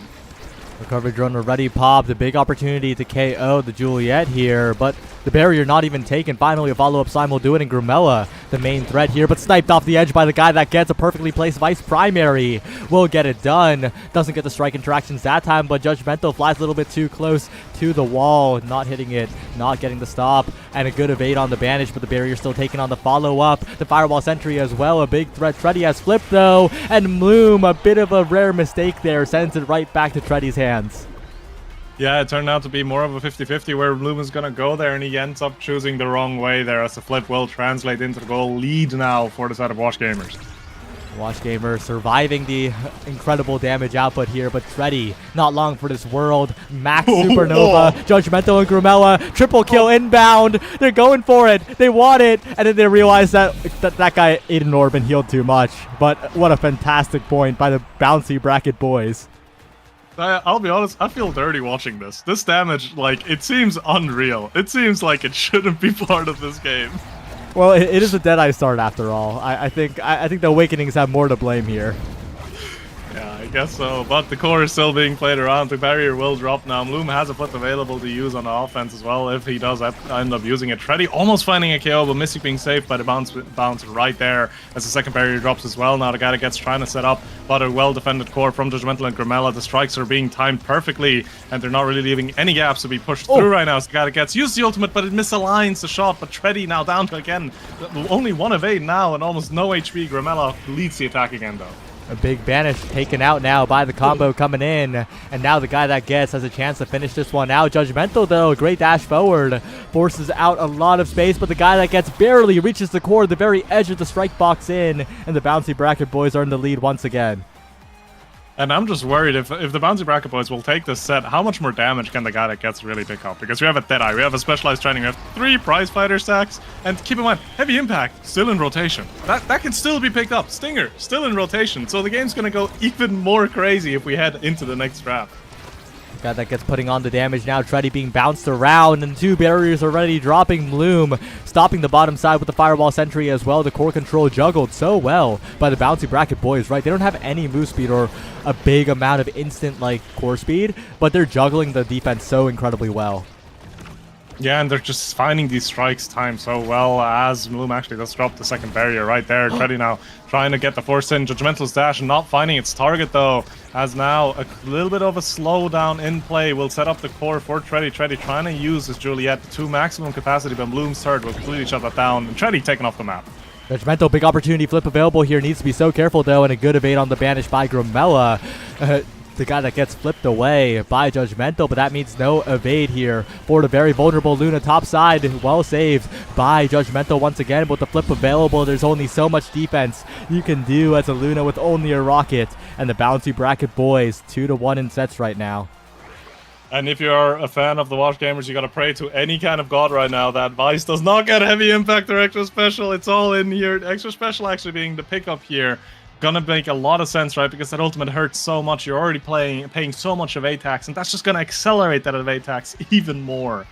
Yeah, it usually would be Heavy Impact, but in this game, I think, like you mentioned, the evade taxing has been so consistent for the Bouncy Bracket boys that the Supernova is even more valuable here, and that is really, really bad for the Wash Gamers.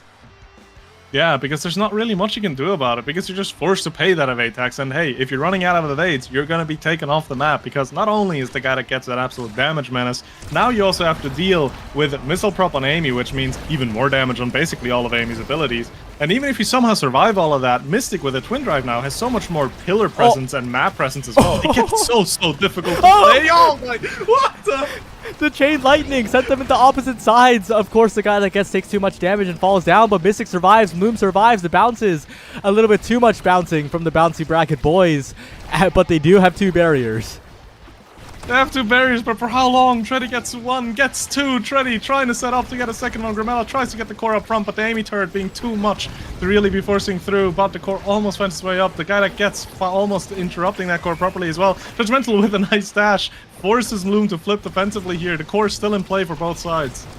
We're going to see another Supernova come out from the guy that gets perhaps here. Just going for the strikes for now. Knows that just the strikes alone are enough for the offense sometimes. Barely out of reach that time, as that bounce makes it easier for Bloom for the moment. Retreating now is the Vice. A rare sight, but Bloom loses track of the strikes, and that's a Grimella goal. Grimella goal indeed. That strike going a little bit unfortunate for Bloom there, as it is now a 1-0 lead in points for this current team. Big opportunity now for the Wash Gamers to bring this one back. The raw damage is a little bit lessened because of lack of Heavy Impact, right? It really comes down to the Supernova setups from the Bouncy Bracket boys, and if they mess those up, that's a big window for the Wash Gamers to play like that. Now they have a huge opportunity. Yeah, and they're immediately translating that opportunity as well, as the flip from Tready comes out to just secure the goal 2-0 now, and they're moving with momentum. They're taking the game back, and they want to close out the set as fast as possible to go into a set 5. It's a big turnaround here. They picked up just enough, and the core speed is as good as ever. Grimella gets opportunities with the possession here. That is huge, but Tready almost taken out instantly, forced out of the play completely. Which popped away, but still finds his way back and finds the barrier and is looking for the goal. Looking for the goal, but isn't quite able to find it as the guy that gets now on the offense. Tries to get it through Judgmental. Bloom with a nice early interrupt there, actually going to do quite a bit of damage there as well to keep the core in the half of Wash Gamers. But Wash Gamers has something to say about it as the flip comes out from Mystic. Not quite able to get an attack onto the goal barrier just... Yeah, it's looking a little bit dangerous here. Dash punch through from Treddy. A strike from Treddy. Scores the goal, and we're headed to a set 5. Headed to a set 5, and what is left in the pool? I feel like we still have a Spark or two, maybe. And there's probably still some other... Oh, they're way perfect. Oh, Stinger. It's so scary. There's too much good. There's too much good in the pool still. Adrenaline Rush as well.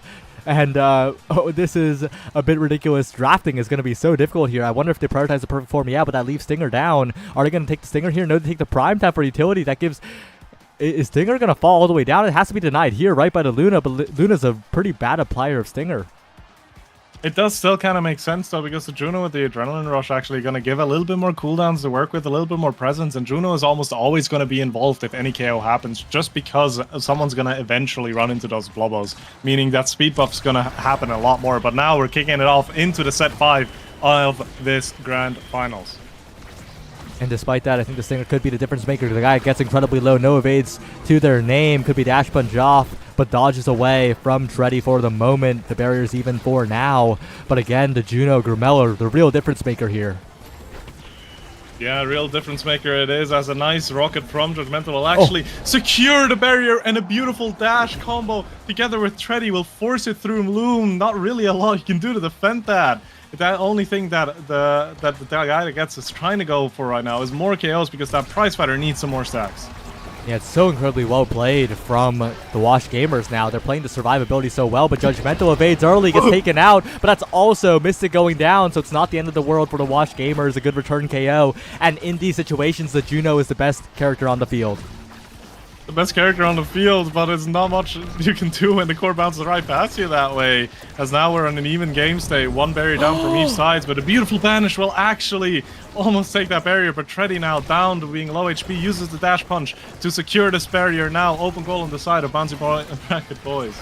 Bouncy Bracket Boys bounce the goalie away. Judgmental completely out of there. But this bounce is a little bit too awkward. They manage to fish it away, but they lose possession. And what a chain lightning from the guy that takes the goalie away, scores the goal, does everything. We're back to an even game state. Whoever scores 2 goals as the next team will end up taking this whole tournament. We'll see how it's going to go. We will see. The Fireball Sentry so useful in the corner, but so is the Juno Slimes. You got to watch out. Mystic fishes it out perfectly, but Judgmental also a big threat, a good banish now, dealing a ton of damage and stalling the play, but the guy that gets is taking so much damage. If you get hit by a Lunar Rocket, that's really, really bad here. Treddy also could be the target here. Goes for the double barrier, only gets 1 as Bloom sends it forward. Mystic sends it forward, but you got to watch out if you're near the edge here. Most definitely. You don't even need to be near the edge, because we're on Taiko. The middle drums KO as well, and you saw that by Mystic with a beautiful pillar getting that secure onto Grumella. Power play now in favor of the Bouncy Bracket Boys. A bit of miscommunication though. Banishes Judgmental, and they can't get the barriers there because the Luna survives the Supernova. Gets sent to another realm, and the Juno Slimes mix up Bloom, and the Wash Gamers 1 goal away.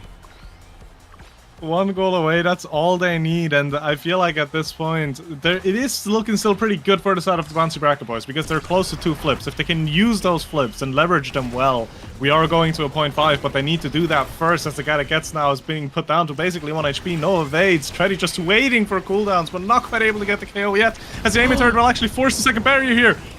Oh, that's a perfect play from Mystic, though. 1v2 gets it done. The Supernova ready. Mystic doesn't find the strike, though, and Treddy's the one who comes out on top in the corner. A flip away from Bloom, but so many resources used, and the guy that gets is on death's door. Treddy looking to score it all the way. The Aimi is alone and in so much danger here, and the blink pass. Judgmental going in. A good strike from Bloom. 1v3. It feels like the Firewall Sentry will save it for the moment, and the core will drift away. The respawn's going to come in time, it looks like, but the guy that gets needs to save it as well. A dangerous spot. The guy that gets finds the strike. Treddy in position, but knocked away, and a glitch pop sends it away from Judgmental as well. Treddy in the corner now. The slime speed is overwhelming, but they still save it. Now the crater. Mystic so incredibly low, hits Treddy away to survive, and just overtime craziness. It's gonna get even crazier because it's overtime for real.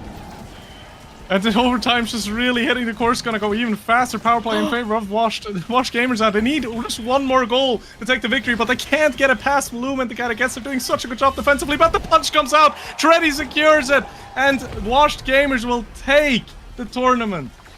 Well played by the Washed Gamers. They survived so much better in those later sets. They really just counterplayed the massive damage dump from Bouncy Bracket Boys, and they managed their evades so well. They managed them so well, and they had to, right? Because if you didn't manage that properly, you're just going to be taken out. And again, look at these KOs. 11 KOs on the guy that gets almost 15k damage, but in the end, it just wasn't enough to get past the side of the Washed Gamers. A very, very cool outcome as well, right? So many up-and-comers, and also with the Washed Gamers, right? Judgmental and Tready both taking quite long breaks from the game, coming back and getting it done still. Yeah, and it's obviously it's coming back on a high note like that is going to be even better for you if you're looking maybe go back into a little bit of NAS leaks as well, right? Because those will be coming up soonish as well. Yeah. Wow, just incredibly well played. 16 teams, and the Washed Gamers stand at the top. That was incredible. I think I'm going to try to get a winner's interview. Yeah, I mean, hey, would be crazy. It would be definitely fun to see as well, to see what kind of like the opinions are as well, because I feel like if I was in that last game, it's messy to keep up with, right? It's so punishing to do even a single mistake, and in the end, they were able to pull through, and that is definitely deserving some props as well. Yeah, wow. But until we get that set up, we're gonna be right back. Sloth, do you have anything you want to say?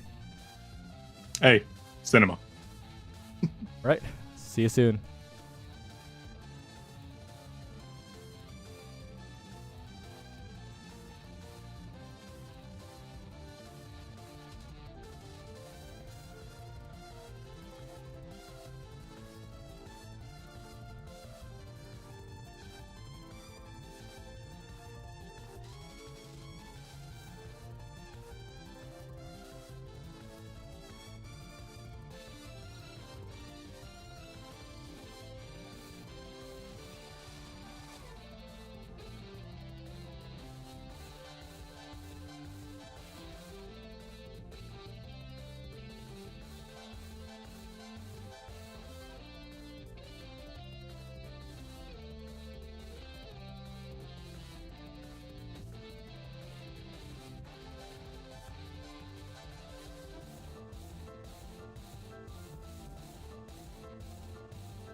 Hello everyone, we're back and we have the winners interview with the Washed Gamers who have just taken this draft tournament here. So how are you feeling after that win, after some crazy games? Okay, I'll start. I am feeling great. We started the day against Solve Boys with our match 1 and we got absolutely blasted. And then we didn't drop a game from then on out. We had so many set 5s today. These guys are so clutch. And shout out Tourney, who might be the greatest gamer of all time. Yeah, right. I just ran around while these guys held everything down. It's crazy. Yeah, well, more specifically, Tourney. It's an interesting matchup in the finals here. The guy that gets is like a modern version of the past you. How was the brawling in that game? You know, just brawlers are really good at the game these days, and I think it says a lot that I can come back after not playing a tourney in, I think, over a year, and win an event, which I haven't done before. Yeah, I think people need to improve, to be honest. But yeah, my teammates are goats, like insane teammates. Judgmental was playing on over 80 ping the whole time. He had a game where he was on 100 something ping, so dude's insane. I got to play on like 20 to 60 like the whole game, so. Yeah, and Judgmental, I was present for the 120 ping incident, I think. The ping check said Dallas, but you held it down on a lot of offensive goalies, I guess. What are your thoughts on offensive goalies and like the spots you picked them in?